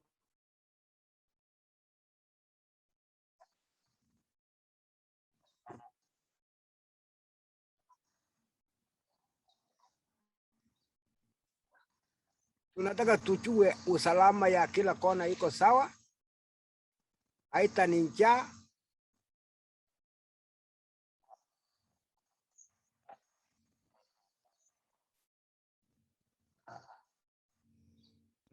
Na baadaye sasa tunakwenda kuanza mkutano kama tumesikia kila kona iko sawa, na tunaanza mkutano yetu kuhusu ile kitu tuliitana naye. Hatuwezi enda kando ya kile kitu tuliitania. Kama ni mambo ya kukutana kama leaders, tunakuja kuongea hiyo peke yake. Ile ingine kama iko ingine ni siku nyingine.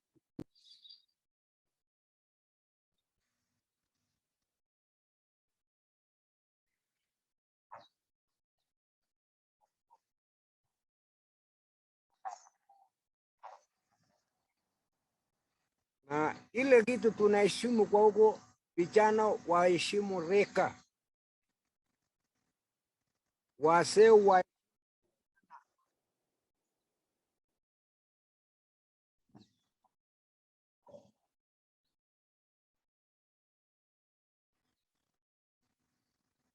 na pia kwa sisi wa Sengwer, mama haikuwa ni mtu ya kusimama akiongea kwa mkutano.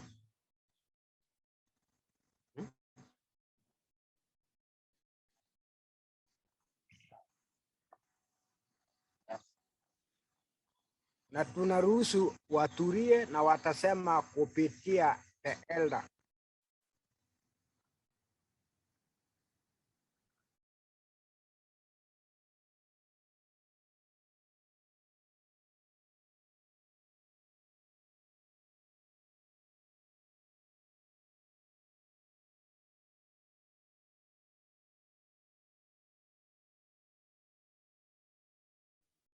I suggest we turn our videos off so that there's less bandwidth.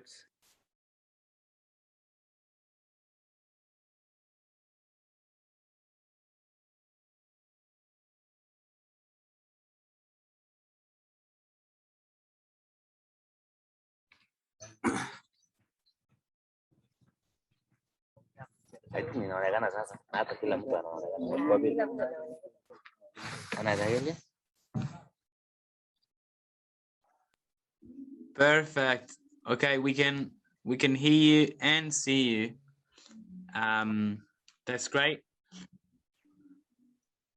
Hi Milka. Yeah, so if people on the call can just keep the video off for now because it seems to be working. And yeah, welcome everyone. And yeah, Kipchumba, we can see you and hear you, so you can start whenever you want.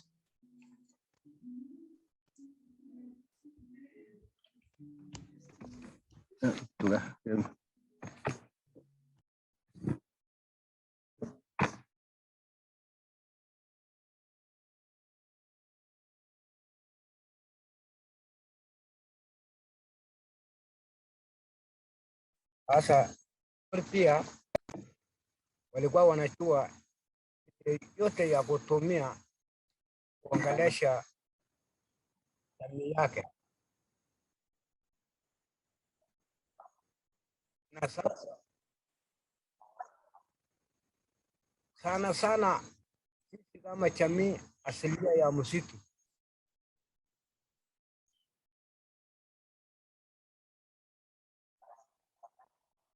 tunajua kuongelesha watu yetu ya kuipata msitu wetu.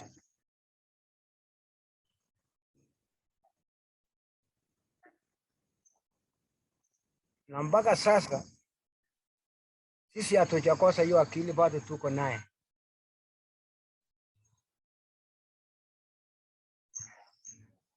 Na imekuwa maajabu serikali ya Kenya kuomba pesa nchi za nje na hawajahusisha sisi. Hiyo pesa ikaletwa kuja sasa kupurusha sisi, kuja kuua sisi, kuja kuangamiza mali yetu.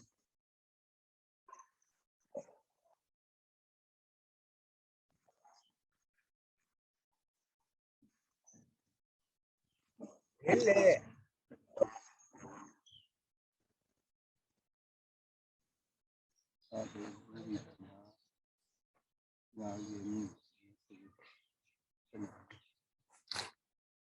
Hi, Justin. Hello. Hi, yes, we can hear you.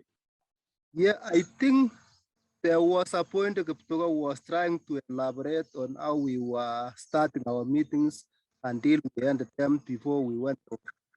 I thought maybe you will continue from there so that later on you will keep way to what he was explaining now about issues of conservation and how people were conducting conservation then and at the moment.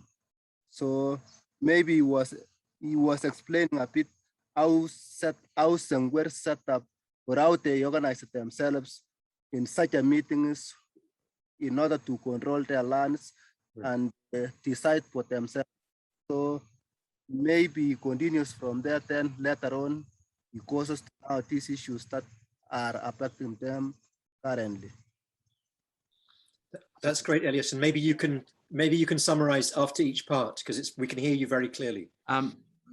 Yeah, Elias, I was gonna ask if Kipchumba is there with you because we can't hear Kipchumba very well. He often break out. So I wonder if you, Kipchumba, if he's there, if he can just help with the translation just on the same call as you. Yes, I think let me get Kipchumba so that he sits where I am at the moment so that he translates from here. Yeah, because I think your call, we can hear you and see you very well. So I think if Kipchumba can use that, that would be great. Thanks. Okay, let me. I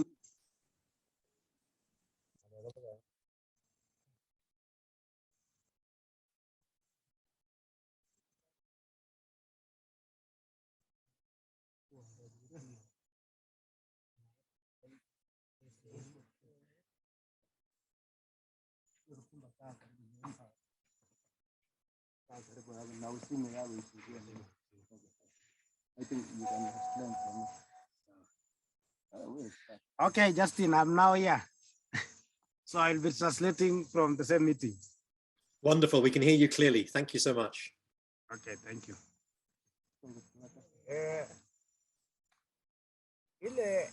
Baada ya mkutano kuisha, so after the meeting ends, kuna yale tunasema ya kwamba tunaweza semwa kabla jua kutaramuka, alafu jua abereke ripoti yetu.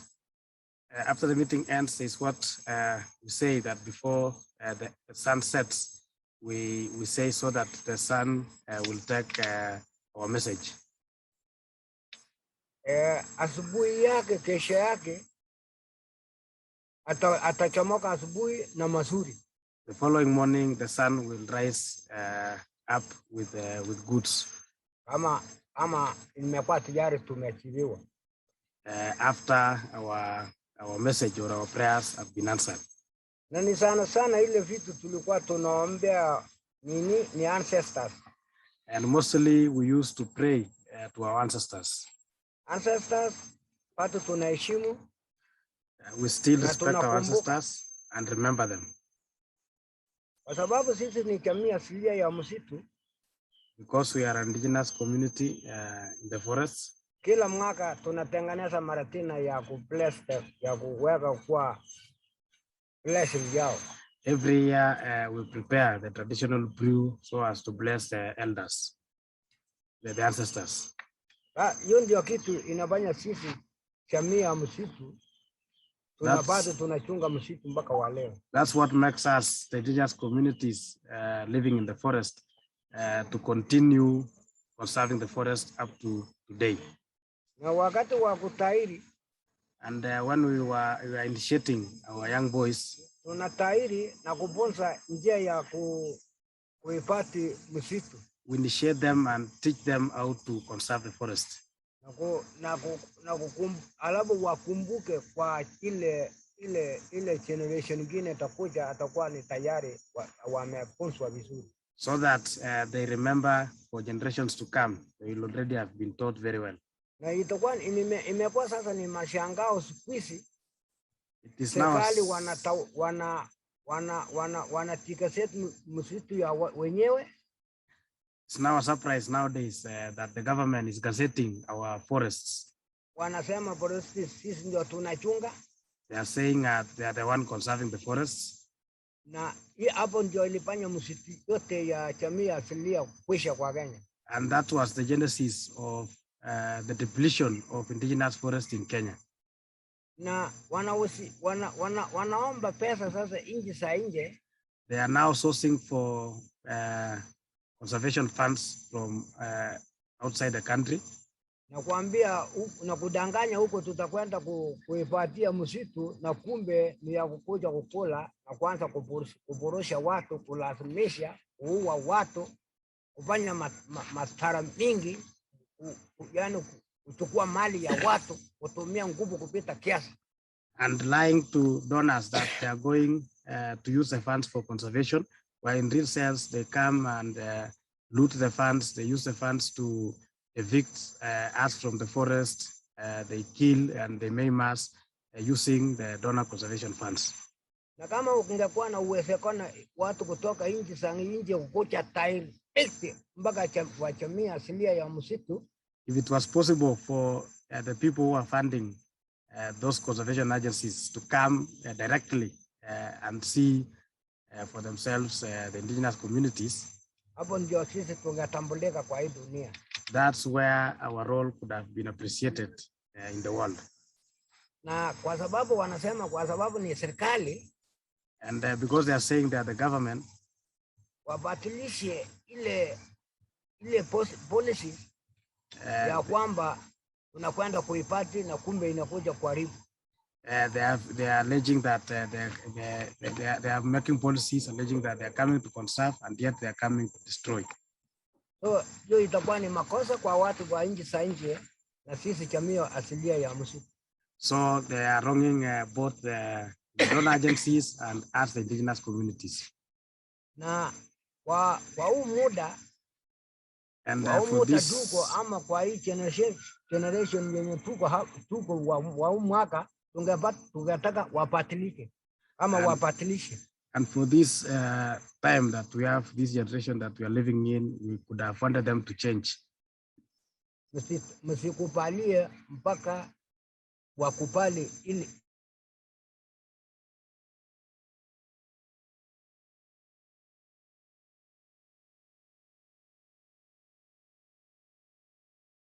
watambue jamii asilia. We are urging the conservation agencies that they should not fund them up until the government recognizes the role of indigenous communities in conservation, because the government have got a permit of harvesting all the indigenous trees and replacing them with exotic ones. Hiyo ndio maneno ilichangia msitu kwa dunia kuharibika. That's what greatly contributed to the depletion of forests in Kenya. Kwa hii Kenya kuna watu ambao hawachale maisha ya mtu, wanachale maisha ya pesa. In this Kenya, people are not, there are people who are not valuing human life, they just value money.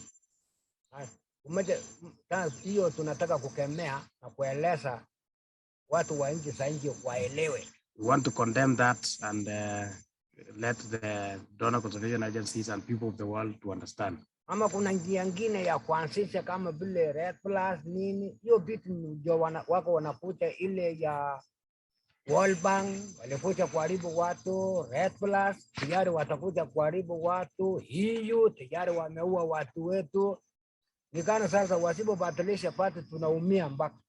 Projects like the one funded by the World Bank, the Red Plus projects, the EU conservation project, all that have led to the destruction of the forest and the killing of our people.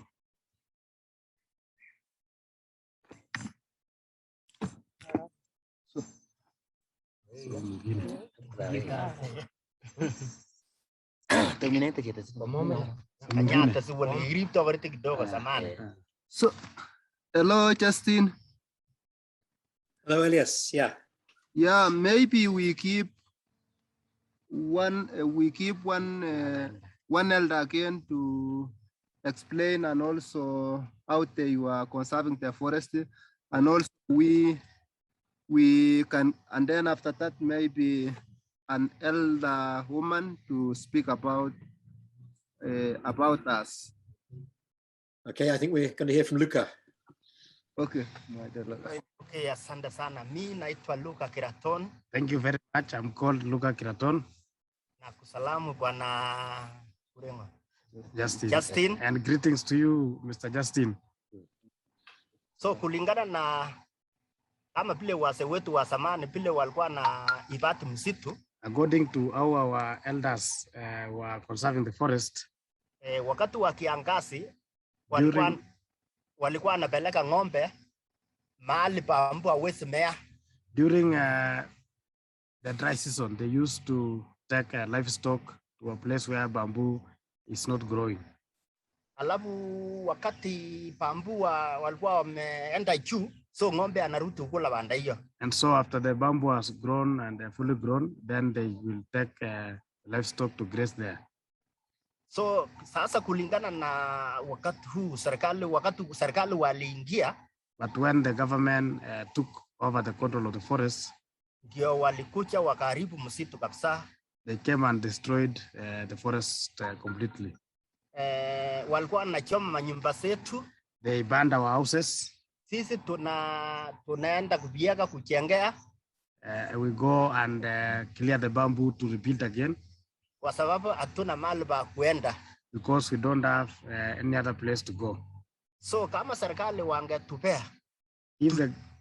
Kama serikali wangetupea tuchunge msitu na serikali, hii msitu angeisha. If the government could have partnered with us to conserve this forest could not have been depleted. Hata wanyama wenye walikuwa kwa hii forest. Even the wild animals which were in the forest. Wamemalizwa na jamii zingine ambaye wanatoka nje kama Marakwets. Have been finished by other tribes who came from outside like the Marakwets.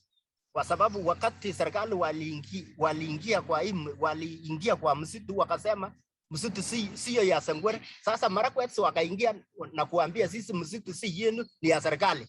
Because when the government took over the control of the forest and says the forest does not belong to Sengwer, we lost control, and other communities like the Marakwets encroached and said that this forest is not yours, it belongs to the government. So hata hiyo wanyama samani, sisi tulikuwa kama tunataka tuue moja, tunawekanga kitu kama chumbi hapo nje na tunapika moja tu, hatuwezi kuua wanyama wawili kwa sababu ni chakula yetu. During the old times, whenever we wanted to kill a wild animal for food, we will place some salt outside our homesteads and kill only one animal and not two. We were not allowed to kill two, so we'll only kill one because they are a source of our food. So sisi kama Sengwer, so us like Sengwer community, tunaomba, we are asking serikali, the government, waturuhusu, allow us tuchunge hii msitu kwa pamoja na serikali, to conserve this forest in partnership with them. Kwa sababu sisi ndio tunachunga zaidi kuliko hata serikali. Because we are conserving the forest much more better than the government does. Okay, asante, Mr. Justin. Thank you, Mr. Justin, and the others who are watching.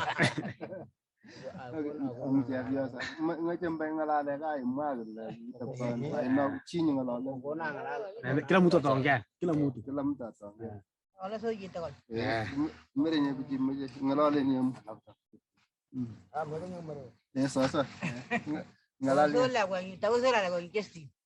So he's sending warm greetings to Justin, and the rest is referring Justin as my child.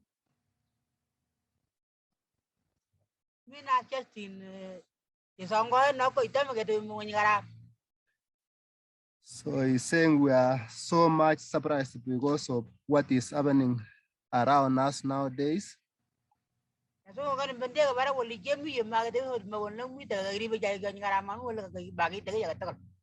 So he said they are scared because even if they see KFS choppers covering our forests, we become scared because of what they are doing to us.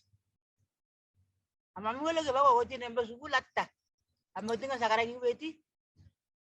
there are a lot of problems that we are facing as a community. For example, we are unable to take our children to school.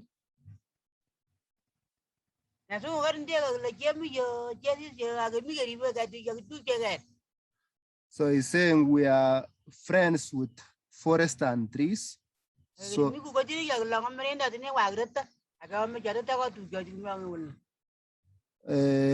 we are friends, we care trees, and we also do our livelihoods like keeping of our animals. So that is all what I can say.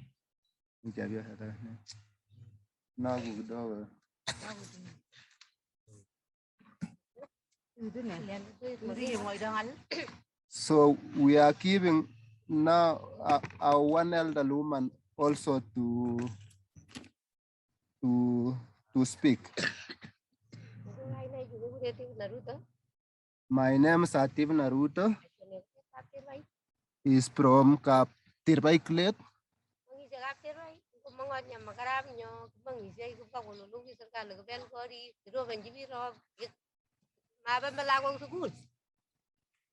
So we are living in Kaptirbai Klet, but we are living in human life just because KFS comes and bans our houses. That makes our children not to attend school because of forceful evictions they are conducting each and every day.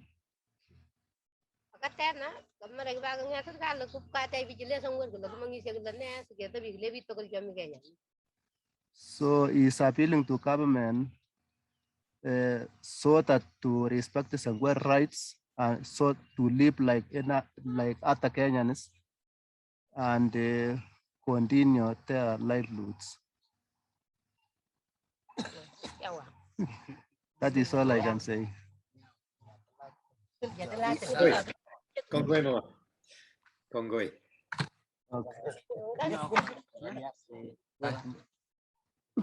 So, Machina. My names are Joel Kiptala. Joel Kiptala. Nasalamia Dr. Justin Kenrich. I'm greeting Dr. Justin Kenrich and the others. Na wale wengine. And all the others. So nafikiria ile kitu ambao mimi ningeomba.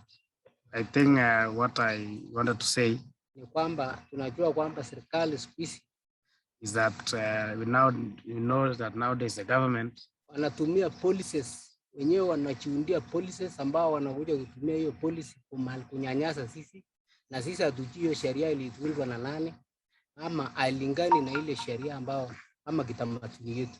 They come up with laws and policies we are not involved in crafting them, and they later on use laws to oppress us. Sasa tungeomba kwamba so Justin and your group, all the others, we are asking you that kwa vile wewe Dr. Justin unajua tangu tuanze ile wakati ulikuwa kwa Forest People's Program ilitusaidia kwa mambo ya kotini. Nafikiria hii itatusaidia technical way ya kuona kwamba ile laws yetu, bylaws yetu ambayo ya jamii, sababu jamii wako na sheria yao na wako na mila yao ambao inachunga forest, tuone kwamba serikali wametumia, yani tumeingiza kwa ndani ya serikali policy. Yeah, just like Justin used to help us in FPP by representing us in court. We're asking if you and your team can continue giving us technical support so that we can have our bylaws operational and being accepted by the government to be used for conservation in the forest. Sababu hiyo ndio ile kitu ambayo jamii wanajua, na iko inatoka kwa damu sana, inatoka kwa kila mtu anajua kwamba ndio sheria. Kuna maneno ambayo jamii wanatumia ambao ni tabu. Because the bylaws have been formulated by the community from indigenous knowledge of conservation, and every member of the community knows them by heart, and they know also the taboos that are associated with living in the forest. So we want to use our bylaws to conduct conservation. So tungeomba tu hiyo kabisa mtusaidie internationally, sababu sisi tukipata nafasi kama wakati wanaunda sheria, wanaunda policy, sisi tuwe involved, alafu hata tuchangie ile policy ambayo tunawasi wetu wanatumia itumiwe. So we are really pleading with you, the international community, that you help us to press the government so that they can accept to involve us whenever they are making laws that affect us, policies, involve us in that process. Sababu wakienda line yao, sisi tuko line yetu, hatuwezi tukashikana na. Because when they make these things on their own without involving us, we cannot be able to agree with them. Na forest inaisha. And the forest is getting depleted. Sasa hizi wanaanza kuunda kitu inaitwa CFA ambao wanatumia community wale wanaishi karibu, si wakawacha sisi wenye wako tunaishi ndani kwa sababu hiyo policy. So like now they are formulating what we call the Community Forest Association CFS, whereby they're involving the communities living outside the forest, and they have not involved us who are living inside the forest. So hiyo ndio tungeomba change hata hiyo policy ya CFA iwe ni friendly na sisi. So that is our prayer that tunachunga forest. That's our prayer that the Community Forest Association policy should be changed to be friendly with us and how we are conserving the forest. Na nafikiria tuwezi kwa wale wanaishi nje ya forest, wao wanachunga kando ya forest kwa sababu wanaishi nje ya forest. Alafu sisi wenye tuko ndani lazima tuwe policy recognize na hata sheria yetu kwa sababu ndani tunajua kwamba tuko na bylaws ambao inachunga forest. So the ones living, the communities living adjacent to the forest are conserving outside the forest, while us who are living inside the forest, we want to be allowed to conserve inside the forest because our bylaws, we know them and we would like to use them to conserve the forest. Thank you. So maybe we give one youth leader so to say a word with you, Justin, and the rest. Okay, Justin, team, habari yenu? Mimi naitwa I think she's you can speak in English so that I can translate to those who are not hearing. Yes. Okay, Justin and team, how are you? We have 2 or 3 major concerns as a community. Since the government started evicting Sengwer from the ancestral home, there has been a lot of other challenges that the community faced. There has been violation of human rights. There has been dropouts. Children were left homeless, cold, and other challenges. Secondly, currently, I want to talk about the current issues that the community is facing. First, our leaders have been victimized by the government agencies, starting from the provincial administration, the county commissioner, assistant county commissioner, and other government agencies. So Justin and the team and those who care for human rights, this is the time that we are really beseeching you to be close to our community leaders. They have been victimized, they have been labeled. The government is trying to label them as criminals. So we are really worried about the security of our leaders. Secondly, the government is trying to create that image about Embobut forest, that there are criminals inside the forest. And they are doing this so that they can justify further evictions. In the news, that was aired last week in most media channels in this country, the government said that there are a lot of criminals in Embobut forest, and the county commissioner was very particular.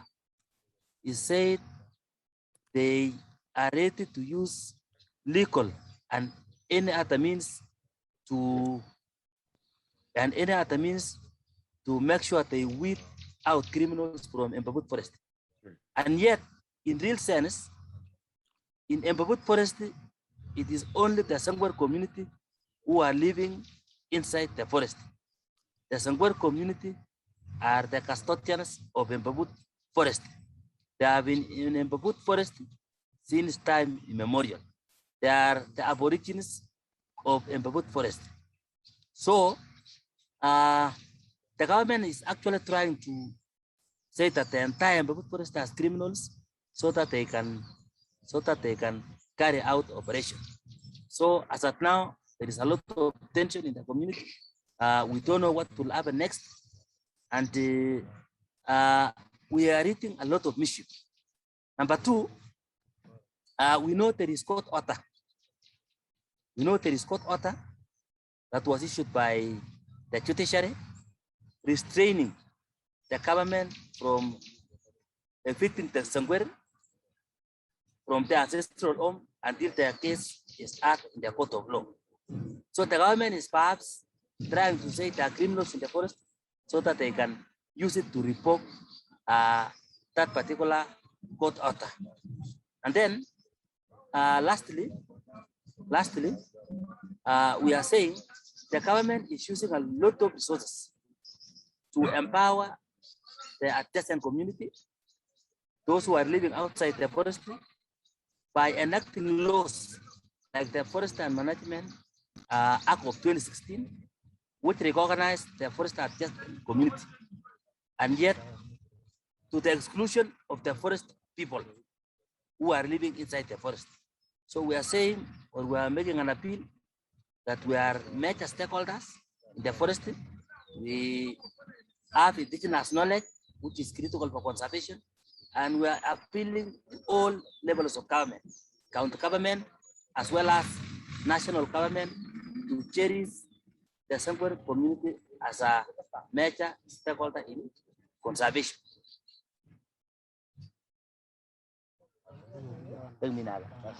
Concerning the donors, we know the government has done a lot of campaign. They have borrowed money from various donors, various conservation agencies. We know in the past they borrowed money from the World Bank and instituted a program called NRM, which caused a lot of violation of human rights. And then they borrowed money from the European Union.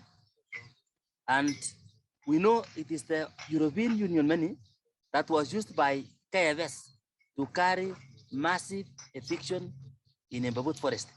And in fact, in the year 2018, January, we lost one community member called Robert Groti, who was actually killed by KFS because of operation that was facilitated by the European Union. So we are calling upon human beings, those who are in the North Pole, that we know they are contributing tax, and their taxes are borrowed by our government, to come and execute the worst forms of violation of human rights. So we are calling those human beings in the various parts of the world, the conservation agencies, to take a line or to stop lending money to Kenyan government until the time the government makes laws that are suitable to indigenous people. Lastly, there is a lot of campaign. There's a lot of campaign to depict the Sengwer community as a violent community.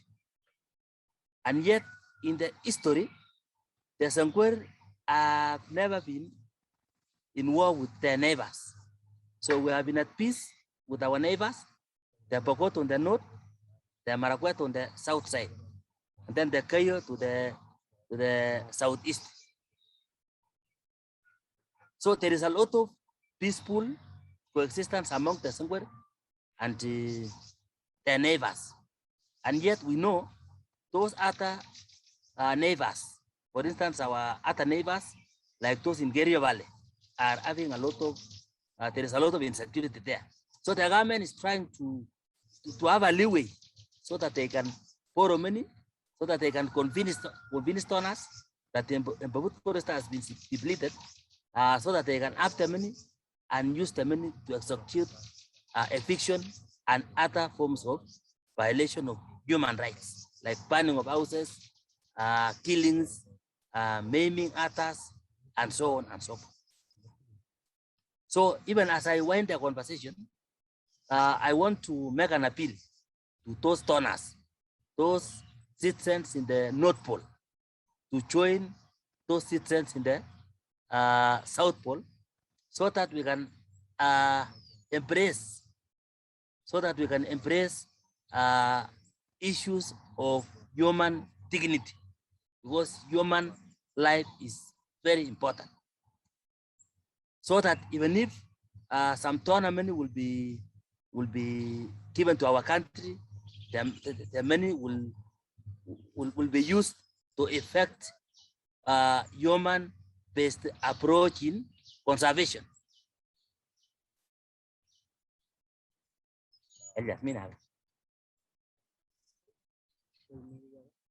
So, Justin, oh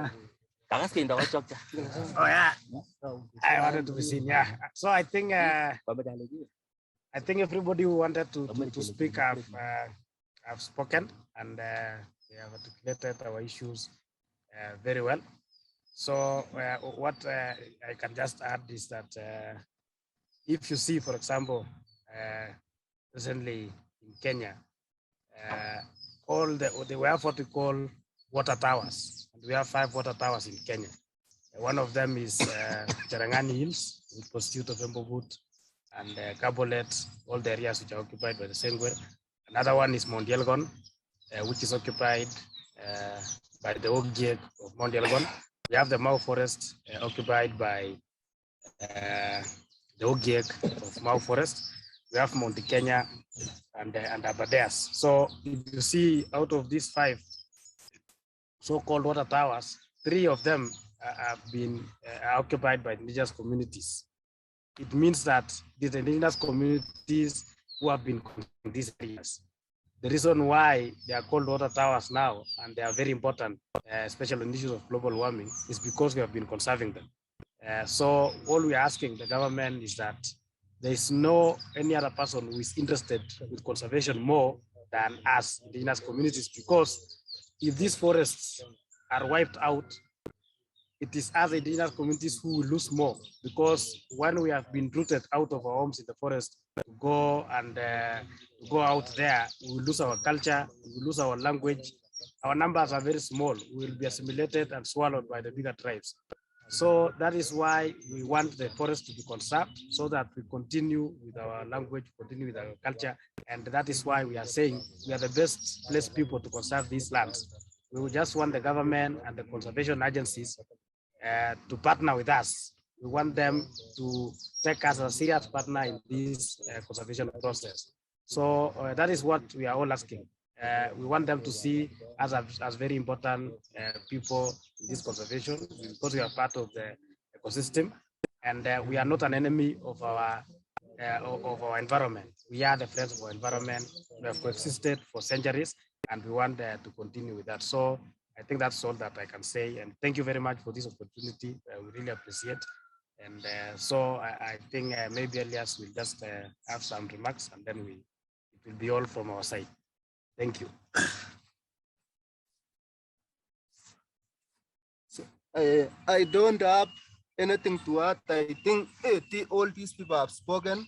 So mine only is that to thank you people for organizing this conversation with us. And what I'm emphasizing and what we will be carrying on now from here is that we join us as communities from Global North and Global South in order to chart our own path. So we came up with our own ways on how we can govern ourselves, and even upper say on how we wanted to be governed by the laws of our country, not that they make policies and impose on us. So government exists because of us. So if it exists, it means the policies that are going to make should have to be friendly with us. We should have to be the people who is leading these policies or formulating these policies through our own ways. And if we come together as a community and who have been affected by this global colonization of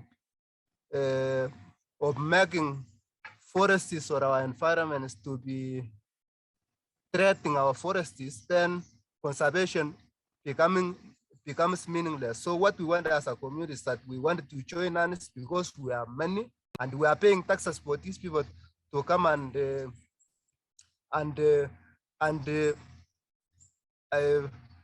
do away with our rights. So I think that is what I can say for now. So I want to thank you all, and I want to keep this chance. If anyone asks anything to wind up, then I give the floor to some community members. If he has something, then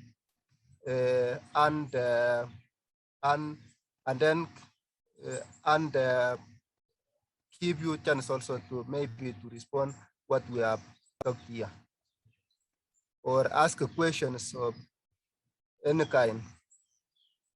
So,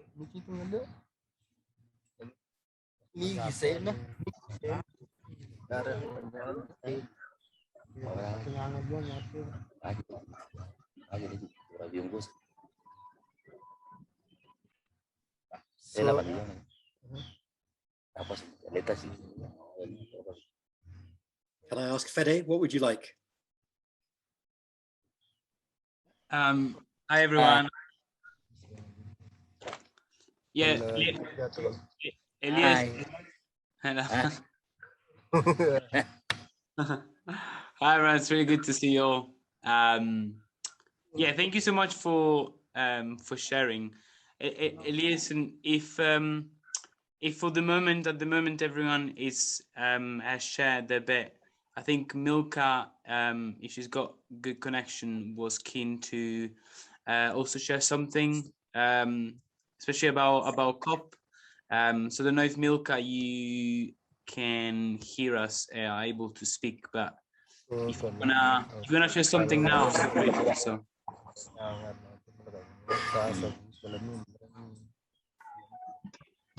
Yeah, thank you, Fede. Greetings to you all.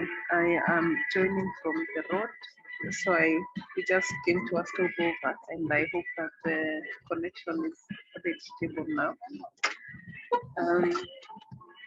And greetings to my community elders. Elias.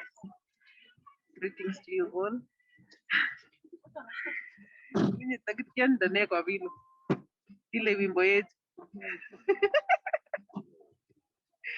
Anyway, so allow me to speak in English so that it's faster a little bit. Or ninaweza ongea Kiswahili alafu nani ata translate. Kichumba, na nyinyi mko mute, hebu unmute. Sawa. Sawa. So pengine kina Kiptuga pia na Luka waelewe vizuri kwa nini tunakuwa na hii community assembly. Ni kwa sababu kesho kuna mkutano inaitwa COP, Conference of Parties, ambayo iko chini ya muungano wa kimataifa, na wao kazi yao ni kutaka kusaidia ati kupunguza mabadiliko ya hali ya anga. Farani anga takwegile maku akinyet ne patterns chebo rob ako yuchona asisi weti rob yumineke baka kimi zamani makumi sahi kiwala koro ni kwa sababu ya climate change.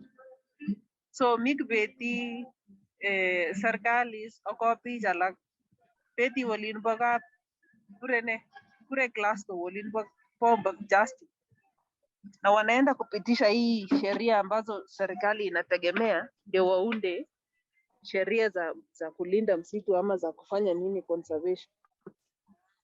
Na hii ndio maana tunakutana kama communities tuone mbona yetu sisi kama mikutano yetu ambayo ni yetu ya communities huwa haiangaliwi.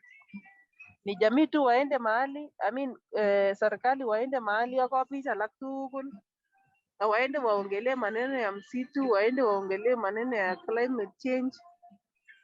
Na hii mwaka ni mwaka yenye hakuna mtu anaweza enda huko nje kwenda kusema kwamba Wasengwer wako mahali wanafanya kitu fulani na wanapigwa kwa njia hii na hii. Amukicho corona, kuna vaccination, kuna vitu nyingi ambayo sisi Wasengwer kioka sasa kipona kile chanjo community. Mami. So kikikochi biikab serikali chanjo akikochi rabin kubechigei wolin bo Glasgow apa kumwoitoi ng'alekwak apa kotat ng'alekwak ako kanyun baadaye kubwa kufurushan biik. Amu kiba cheket mami sochi chi nebo kaa, mami communities wolinot kuba kumwaita. So hii mwaka ni ile mwaka yenye yes. Saku translate ke Kipchumba hii. Na kidogo kidogo saku translate ke Kipchumba sita na basi ku translate na hii. Sawa sawa. So kuyameyo na trogo. No. Milka. Yes. Yeah, I wanted to translate, so you will be talking and breaking so that I can translate so that our friends can be able to follow what you are saying. Or maybe I can translate. So the bit that I have just talked about is to tell of course, to thank the community leaders for being here and making sure that we are having this kind of assemblies, because it is one of the very unique years when governments and other groups that are really financially able are out there to go to the COP and pass resolutions and recommendations that will later on be used to make policies and and projects that will come to affect us, when in real sense we are not even on those tables to have our voice heard. It's a unique year because of the COVID-19 thing. Government officials have been vaccinated. They have been able to get their travel permissions, and they have been able to use public funding to go to COP and other organizations, of course, that are wishing to do conservation projects. And this is one of those that has really limited community voices in the COP. So that's why we are meeting here, to make sure that we are having also our ways of decision making being concretized and being heard into the future, despite the unfortunate fact that at least the recommendations that are coming from COP26 this year are definitely the ones that may not consider our contributions and our being and our existence as communities. Nadhani hiyo tu ndo nilikuwa nimesema fikia sasa. I don't know, I kind of lost thought of, the track of my thought because of the translation bit, but that's all that I would really wanted to share for now. Just linking what we are doing right now and the fact that people are seated somewhere about to do recommendations that will adversely affect us, and more because we are not on those tables. And it is more circumstances that are always making sure that we are being excluded from such decision-making tables, which is unfortunate. Yeah, thank you.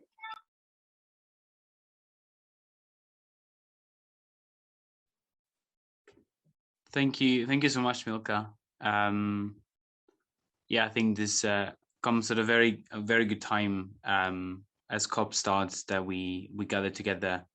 I wonder, Kipchumba and Elias, if any of you would like to, let me put my video on. If any of you would like to respond to what Milka said, or if we now, there's also Kitete and Janus from the Aware people that are with us. Hi, Kitete. So I don't know if we want Kitete and Janus from the web to speak, and then the idea is maybe to just have an open discussion when everyone can sort of just keep sharing and responding to what people have shared. Yeah, so I think for us, we don't have any other thing to add. So okay, we only have one question from one of our elders here, and then we allow Kitete to take over. Okay, perfect. Yeah. I want to ask, and I want to be answered. Kwa nini nchi za nje wanapale maneno ya serikali ya Kenya na wanachua wanasemanga uongo? Why do foreign countries accept the government position and yet they know that they have been lying? Swali la pili, the second question, kuna njia moja ama nyingine ya kuweza watu kutoka nchi za nje ya kuchunga literacy ya Sengwer kwa sababu ni watu maisha yao iko hali mbaya? Is there a way that the international community can protect the lives of Sengwer leaders because they are living under fear? Ya tatu, the third one, nchi za nje anaweza kataza watu wa Kenya pesa mpaka wasikie malilio yetu, inawezekana? Can the foreign countries or the conservation agencies, the donors, can they withhold their funds until the government of Kenya are able to listen to us? Thank you. Yes, thank you. That's all. So, Federico, that's all. I don't know whether you want to respond to that now or later. So, yeah, that's all for us. Thank you. Thanks, Kipchumba. I wonder if anyone from the witnesses, so anyone else from the call, would like to try to answer or share something in response to what about the questions that was just asked.